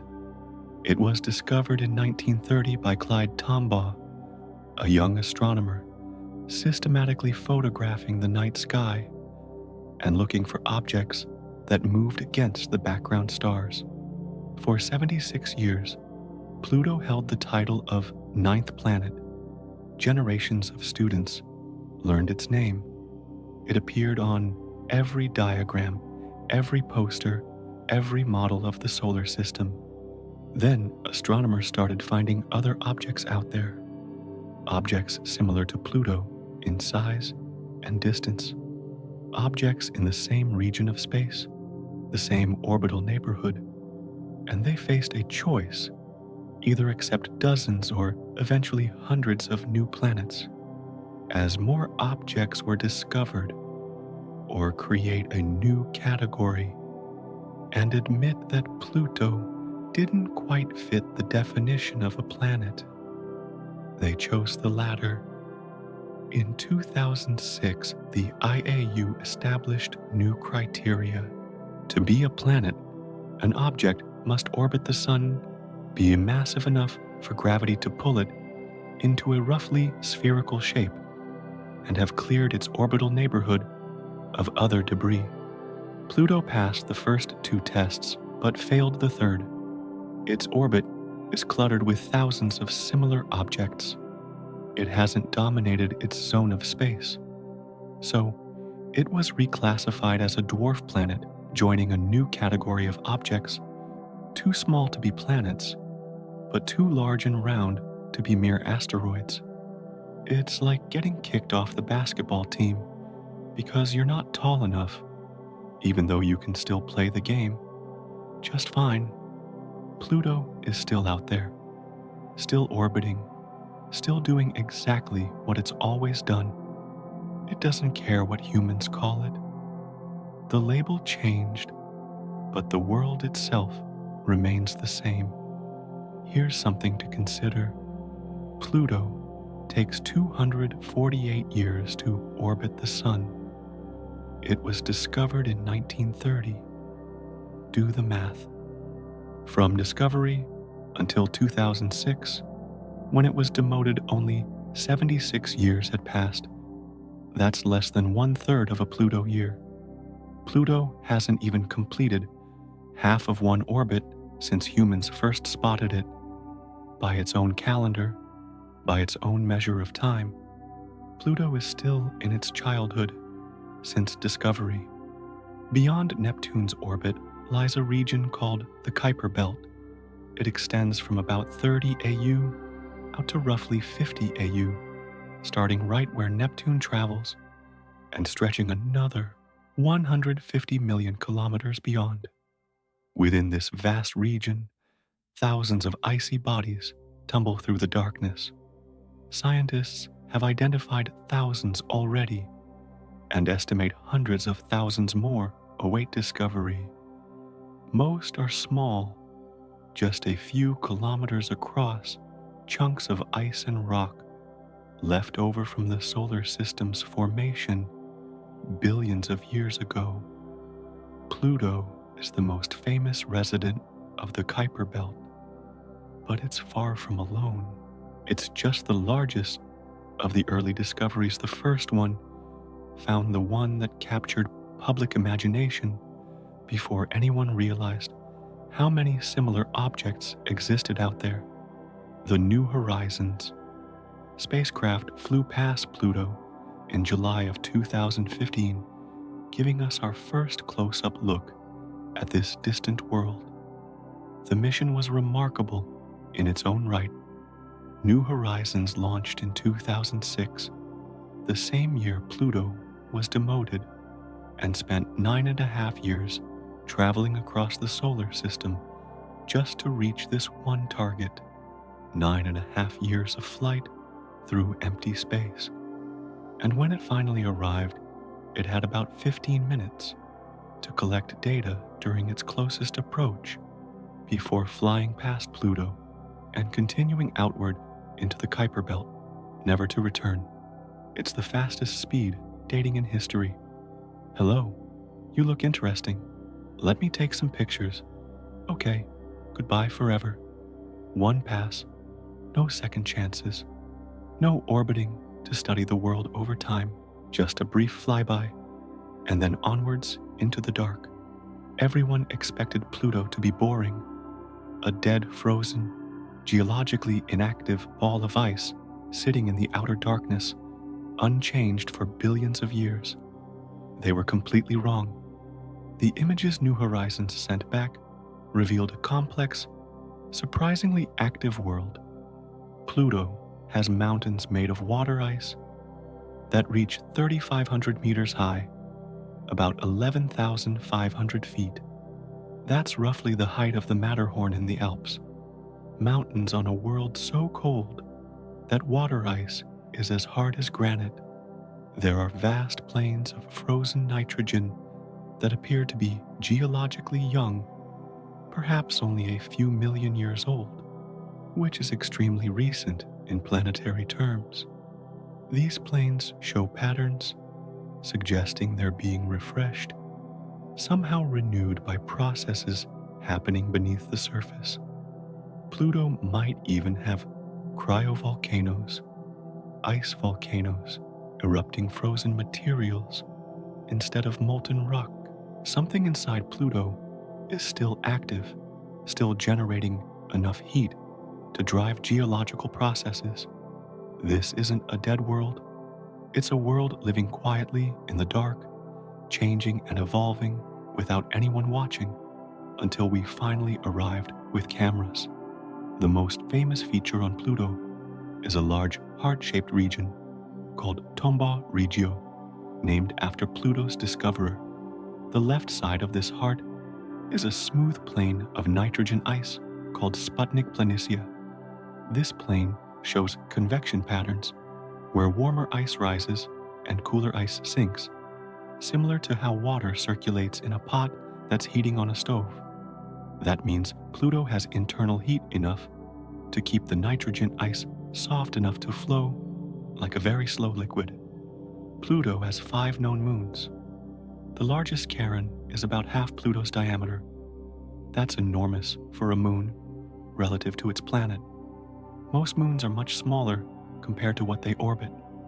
Earth's moon is about 1/4 our diameter, and that's already unusually large. Charon is so big relative to Pluto that some scientists don't consider them a planet and moon at all. They call them a binary system, 2 objects dancing around each other, orbiting a common point in space located between them. Neither one is clearly in charge. It's one of the only egalitarian relationships in the solar system, a partnership of near equals. Charon itself is fascinating. It has a dark reddish area near its pole, probably caused by methane from Pluto's thin atmosphere, that freezes onto Charon's surface and is then chemically altered by radiation from the distant sun. Charon has fewer craters than expected, suggesting it was geologically active in the past, with internal processes that resurfaced parts of its crust and erased older impact scars. But Pluto and Charon aren't the only interesting objects out here. Eris, discovered in 2005, is slightly smaller than Pluto in diameter, but more massive, heavier, denser. When astronomers found Eris, they realized they had a problem. Here was an object farther out than Pluto, and more massive. Was this the 10th planet? Should they welcome it into the planetary club? And if so, what about all the other Kuiper Belt objects being discovered? That's what triggered Pluto's demotion. Eris is the killer who never spilled blood. The discovery forced astronomers to confront an uncomfortable reality: either accept potentially hundreds of new planets as detection technology improved, or redraw the boundaries and admit Pluto never quite belonged in the first place. Eris didn't destroy Pluto's status directly, but its existence made the old classification system untenable. Eris travels at about 68 AU on average, though its highly elliptical orbit takes it as far as 98 AU at its most distant point. It takes about 557 Earth years to complete one orbit. Eris has one known moon, Dysnomia, which is much smaller than Eris itself. By observing Dysnomia's orbit, scientists calculated Eris's mass and found it about 27% more massive than Pluto, despite being slightly smaller in width. That means Eris is denser, probably containing more rock and less ice in its interior. Makemake, another dwarf planet, travels at about 45.8 AU and takes roughly 306 Earth years to orbit. Its surface is covered with frozen methane, giving it a reddish color. It has one known moon discovered in 2016, which scientists with admirable creativity named MK2. Then there's Haumea, possibly the strangest object of the Kuiper Belt. Haumea is shaped like an egg, elongated rather than spherical. It rotates incredibly rapidly, completing one full rotation in less than 4 hours. This fast spin stretches Haumea into that elongated shape, pulled by its own rotation into something that looks more like a football than a ball. Scientists think Haumea might have been involved in a massive collision billions of years ago that sent it spinning and created its 2 known moons, plus a family of smaller objects that share similar orbits. In our earlier cross-country model, remember the Sun sits in Times Square, New York. Neptune floats near Hawaii. Pluto, it's out in the middle of the Pacific Ocean, about 1,500 kilometers past Hawaii. And we're still not done. We haven't reached the edge yet. Pluto, Eris, Makemake Haumea, all these objects are just the outermost marbles, the final scattered pieces at the edge of the visible neighborhood. But the solar system doesn't stop here. It doesn't even come close to stopping, because beyond the Kuiper belt, beyond everything we've talked about so far, there's a region that most people have never even heard of. A cloud stretching outward to distances so vast they make Pluto look close. A region where the sun's influence finally fades, where its gravity barely holds on, where we approach the true boundary of our cosmic home. Neptune seems far. That's just the front yard. The Oort cloud is the neighboring state. Beyond the Kuiper belt, far past Pluto and Eris, and all the dwarf planets tumbling through the outer darkness, lies a theoretical shell of icy objects surrounding the entire solar system, like a vast spherical bubble. This is the Oort cloud, and it extends from about 2,000 AU out to perhaps 100,000 AU from the Sun. To put that in perspective, 100,000 AU is roughly 1.6 light years. That means light from the Sun traveling at 300,000 kilometers per second takes 1.6 years just to reach the outer edge of this cloud. Think about what that means. Light travels from the Sun to Earth in 8 minutes, to Neptune in 4 hours. But to reach the far edge of the Oort cloud, that same light needs over 1.5 years of continuous travel through empty space. The distance is so vast that we're no longer measuring in kilometers or even millions of kilometers. We're measuring in the time it takes light itself to cross the gap, and even then, the numbers become almost meaningless. If you could somehow stand on an object at the outer edge of the Oort cloud and look back toward the center of the solar system, the Sun wouldn't be a blazing disk dominating the sky. It would be just another star. Bright, certainly. The brightest star, visible from that distance, but just a point of light among millions of other points scattered across the darkness. You'd need to know exactly where to look to find it. There would be no warmth, no sense of being near anything, just cold and darkness stretching infinitely in all directions. We've never actually seen the Oort cloud directly. We can't. The objects are too far away, too small, too dark to detect with current telescopes. We infer its existence from the comets that occasionally fall into the inner solar system. Long-period comets, the ones that take hundreds or thousands or even millions of years to complete their orbits, are thought to originate from the Oort cloud. Something disturbs them, a passing star's gravity, or a gravitational wave rippling through the galaxy, and they begin falling inward toward the Sun. Years or centuries later, they appear in Earth's sky bright and beautiful, with their glowing tails, visitors from the most distant regions of our cosmic neighborhood.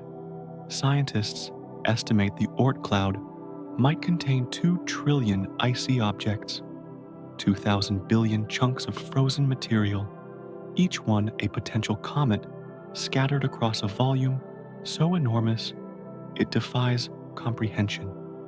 But even 2 trillion objects spread across 1.6 light years of space means the average distance between them is immense. If you were standing on one Oort cloud object, the nearest neighbor would be invisible, lost in the darkness millions of kilometers away. It's like living in the most remote part of Alaska. No electricity, no internet, no roads connecting you to civilization.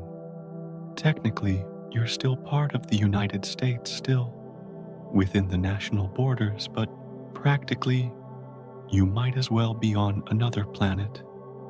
That's the Oort cloud's relationship to the sun.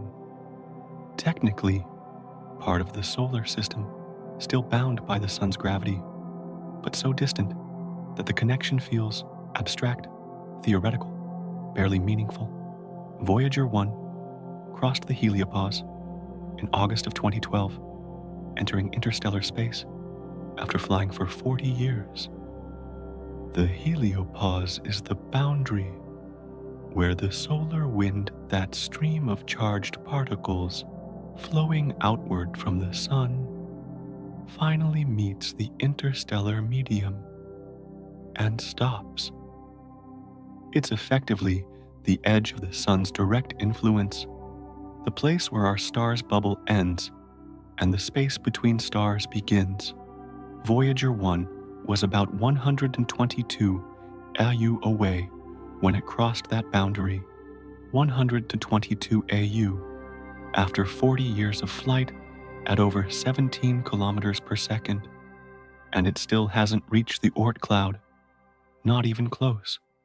It won't enter the Oort cloud for another 300 years, and it won't exit the far side for maybe 30,000 years after that. That's the longest vacation in history. 40 years just to leave the immediate neighborhood, centuries, more to reach the suburbs, millennia, to finally escape the gravitational sphere of influence entirely.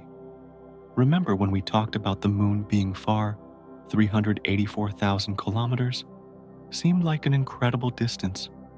The Oort cloud at its farthest extent is about 250 million times more distant than the moon. The word far has lost all meaning. We've exceeded the capacity of language to meaningfully describe what we're discussing. Your brain gave up trying to visualize this many miles ago, and that's fine. You're not failing. The scale simply exceeds human intuition by such a margin that comprehension is impossible. But if that's space, if those are the distances we're dealing with, what about time? How do we understand the solar system, not just in terms of where things are, but when they are, how long they take to reach how long humanity has been trying to explore them? The Apollo missions took about 3 days to reach the moon, 3 days of travel to cover 384,000 kilometers. That's our baseline. The only interplanetary journey human beings have physically made. 12 people over 6 missions between 1969 and 1972. 3 days there, a few days on the surface, 3 days back, 1 week total to visit another world and return home. Mars is much farther.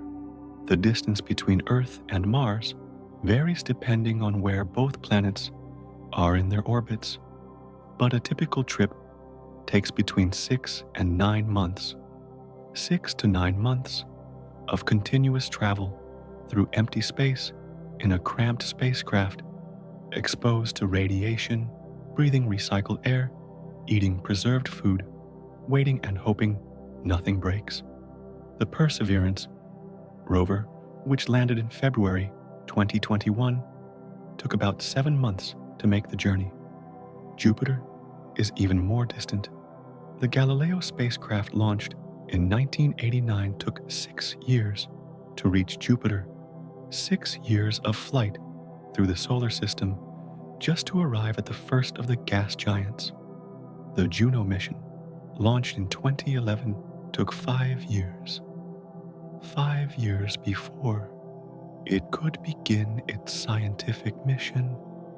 5 years of waiting and navigation and course corrections to finally reach its destination. Saturn required even more time. The Cassini spacecraft launched in 1997 and didn't arrive at Saturn until July of 2004. 7 years, nearly a decade of travel, before it could begin studying those magnificent rings up close, before it could explore the dozens of moons, before it could make any of the discoveries it was sent to find. Voyager 2 remains the only spacecraft to visit Uranus and Neptune. It flew past Uranus in January 1986, 9 years after launch, and reached Neptune in August 1989, 12 years after leaving Earth. 12 years of continuous flight at over 17 kilometers per second just to reach the 8th planet. The fastest spacecraft ever built is the Parker Solar Probe, launched in 2018 to study the Sun up close.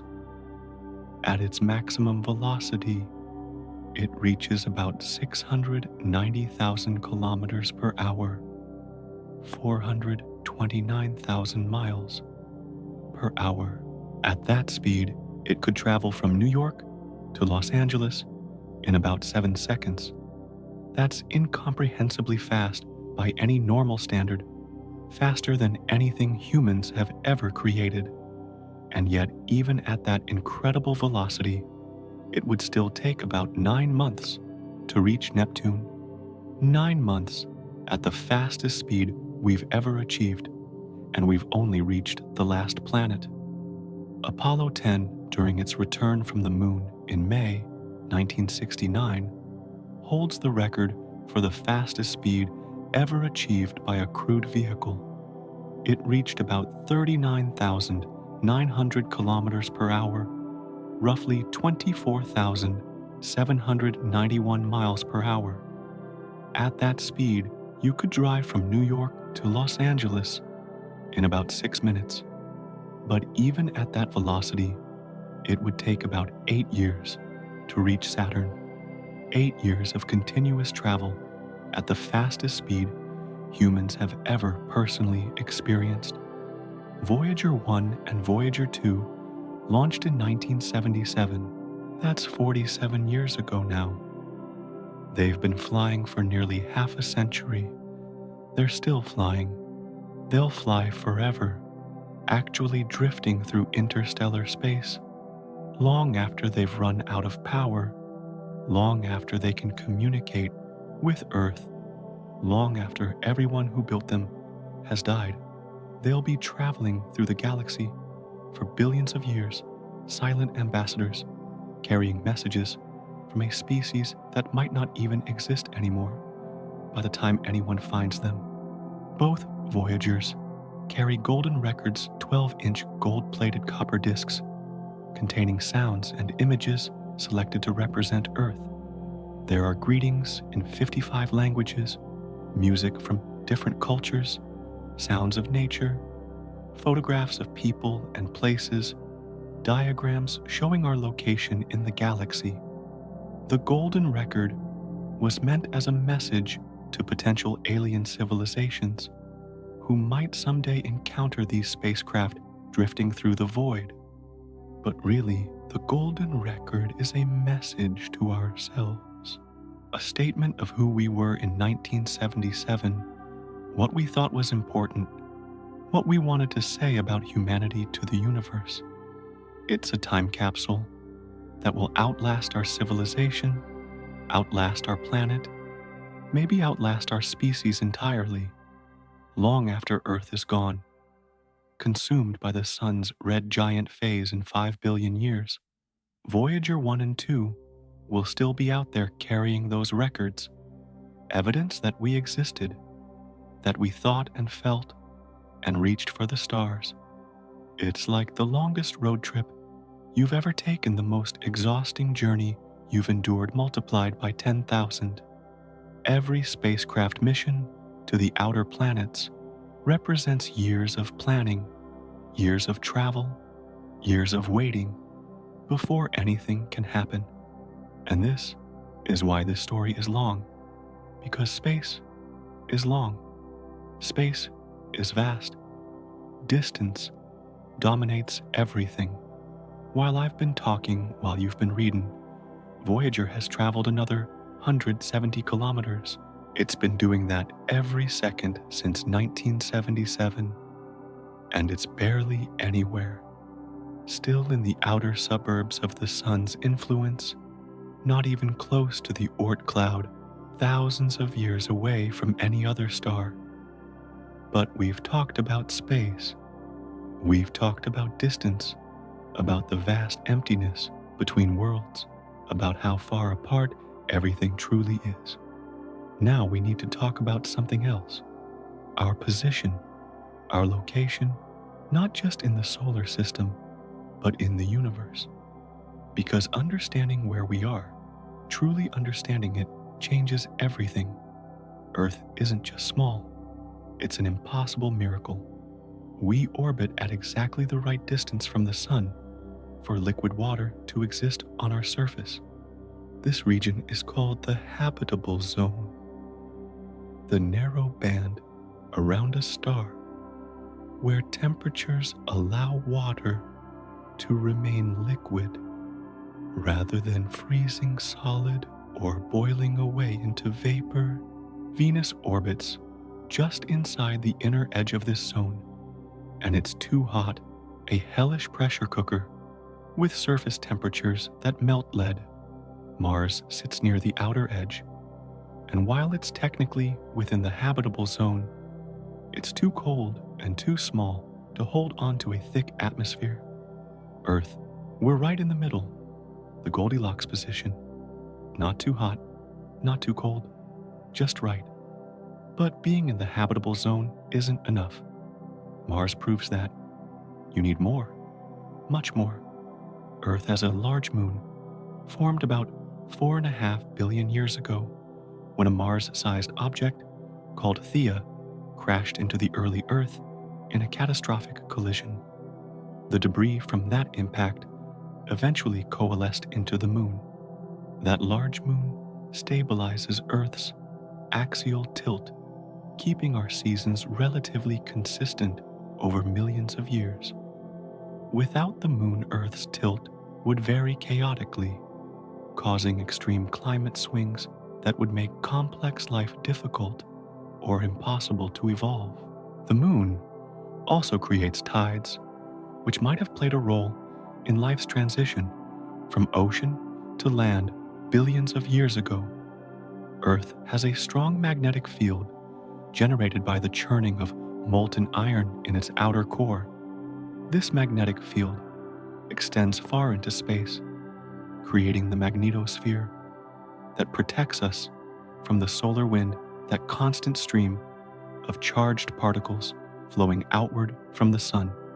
Without this protection, the solar wind would gradually strip away our atmosphere over millions of years, leaving Earth as barren as Mars. Mars once had a thicker atmosphere, but it lost its magnetic field, and the solar wind slowly eroded that atmosphere away. Earth has plate tectonics, the slow movement of large sections of crust across the surface. This process recycles carbon between the atmosphere and the interior, acting like a planetary thermostat that helps regulate climate over geological timescales. No other rocky planet in the solar system has active plate tectonics. It might be unique to Earth, or at least extremely rare. We're 0.3 AU closer to the Sun than Mars. That's hell, a dead frozen desert. We're 0.3 AU farther from the Sun than Venus. That's also hell, a toxic oven that would crush and cook you simultaneously. Us, we hit the jackpot. We won the cosmic lottery. We're the one planet in billions that got everything right. In 1990, Voyager 1 turned its camera back toward Earth from about 6 billion kilometers away, about 4 billion miles, and took a photograph. Earth appeared as a tiny point of light, just 0.12 pixels across, suspended in a beam of scattered sunlight. Carl Sagan, the astronomer who suggested taking this photograph, called it the pale blue dot. He wrote, "Everyone you love, everyone you know, everyone you ever heard of, every human being, whoever was lived out their lives on that tiny speck of dust suspended in a sunbeam.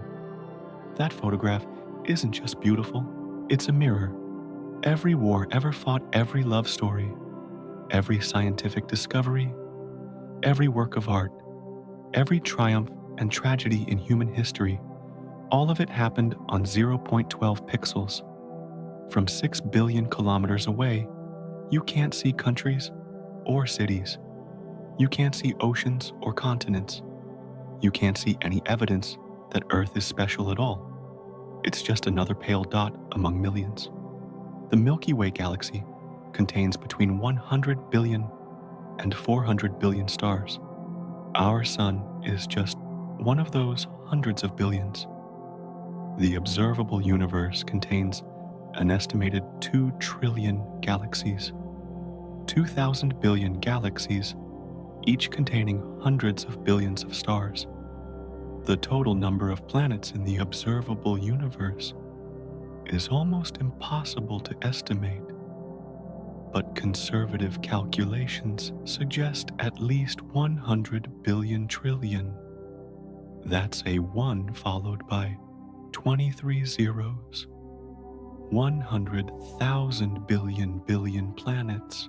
And out of all those planets, we haven't found one exactly like Earth. Not yet. We've found planets roughly Earth-sized.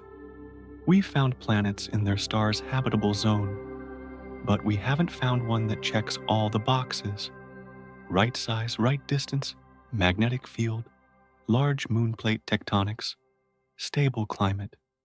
Maybe they're common, and we just haven't detected them yet because our technology isn't good enough. Or maybe Earth-like worlds are genuinely rare. Maybe we're lucky in ways we don't fully appreciate yet. The pale blue dot photograph was taken in 1990. That year, you might not have been born yet. Or maybe you were a child learning to read, going to elementary school, playing with friends, completely unaware that a spacecraft 6 billion kilometers away was turning its camera toward home. Every memory you have, every birthday, every kiss, every person you've loved, all of it happened on that 0.12 pixel dot.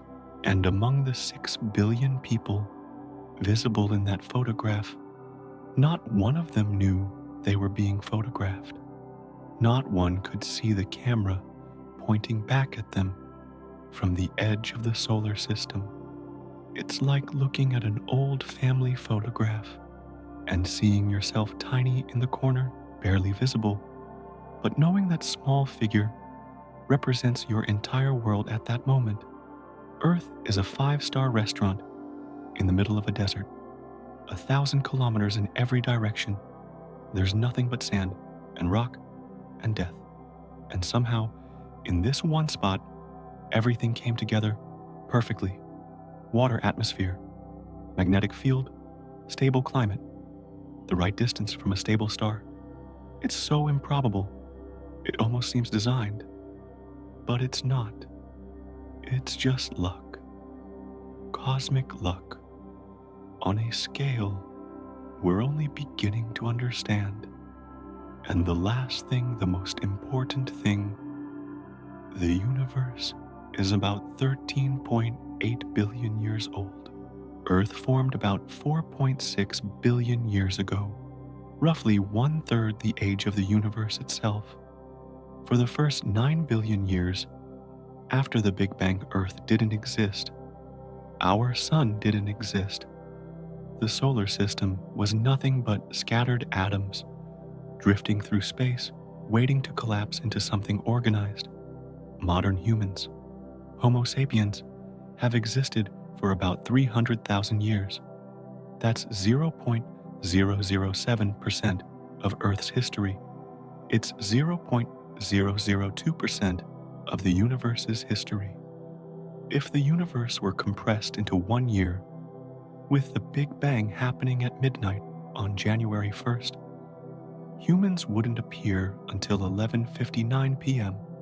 on December 31st. All of recorded history from the first writing systems in ancient Mesopotamia about 5,000 years ago to today represents the last few seconds before midnight. Your entire lifetime, if you live to 80 years old, is a fraction of the final second. A blink, less than a blink. We exist for the briefest moment in cosmic time. Earth itself exists for only a fraction of cosmic time. Everything we know, everything we've experienced, has happened in the tiniest sliver of the universe's history. But the universe has a long future ahead. Our sun will continue burning for about another 5 billion years. Then, it will run out of hydrogen fuel in its core and begin expanding into a red giant growing so large it will likely engulf Mercury and Venus entirely. Earth might survive at the edge of this expansion, but it will be scorched lifeless. All oceans boiled away, the atmosphere stripped off, nothing left but a dead rock orbiting a dying star. After about 1 billion years, as a red giant, the sun will shed its outer layers, creating a planetary nebula, a beautiful glowing shell of gas expanding into space. What remains will be the core, now exposed, a white dwarf about the size of Earth, but containing about half the sun's current mass. This dense remnant will gradually cool over trillions of years, eventually becoming a black dwarf, a cold, dark cinder floating through space. The planets will continue orbiting this dead star, but they'll be frozen and lifeless. The solar system as we know it will cease to exist, not with a bang, just a long, slow cooling into eternal darkness. The universe itself will continue expanding forever, according to current theories. Eventually, after perhaps 10 to the power of 100 years, a 1 followed by 100 zeros, the universe will reach heat death. All stars will have burned out, all matter will have decayed, and everything will be cold, dark, and still. The universe will exist, but nothing will happen in it ever again. The sun will die, Earth will burn. Everything we've built, everything we've known will be erased. But Voyager 1 and Voyager 2, they'll still be flying. They'll drift through the darkness for billions of years, carrying those golden records, the only evidence that we ever existed. Long after Earth is gone, long after the sun is a cold ember, those spacecraft will still be out there, in the dark, silent witnesses to a species that once looked up at the stars and wondered, in 5 billion years, none of this will remain. But right now, in these 100 years, in this moment, we're alive on the most miraculous blue marble in the universe. We're here. We're conscious. We're aware. Like a candle, we're most beautiful, while burning, not after we've gone out. So after all of this, after everything we've discussed, what does it mean? You started this story thinking the solar system was 8 planets, arranged neatly in a line, a cozy collection of worlds, traveling together in comfortable proximity. Now you know the truth. It's a vast ocean of darkness, and we're a lonely island floating in it. But that loneliness doesn't make us small. It makes us rare, precious, impossibly unlikely. The solar system is larger than anyone can truly comprehend. The distances between worlds are so staggering that even light, the fastest thing in existence, takes hours to cross from the sun to the outer planets. 99.9999% of the solar system is emptiness void, nothing but vacuum and darkness stretching between isolated worlds. But within that emptiness, There are wonders, gas giants with storms larger than Earth that have raged for centuries, moons with subsurface oceans that might harbor life, rings made of billions of chunks of ice spinning at incredible speeds, volcanoes that dwarf anything on our planet, canyons that could span continents.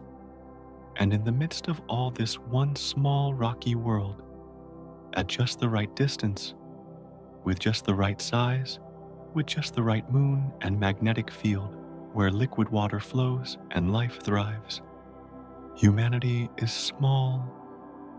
We're microscopic by cosmic standards.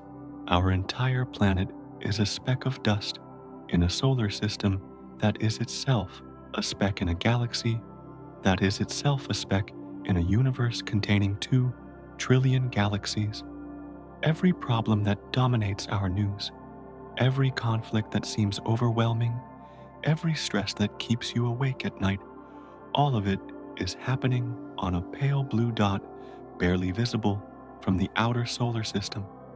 But we've accomplished something extraordinary. We're small, yes, but we've figured out where we are. We've mapped the solar system, sent spacecraft to every planet, looked billions of light years into space, and understood our place in the cosmos. We're a dust that thinks. Atoms arranged in such a way that the universe can contemplate itself. And that's not nothing. That's everything. Scale isn't what matters. Meaning is.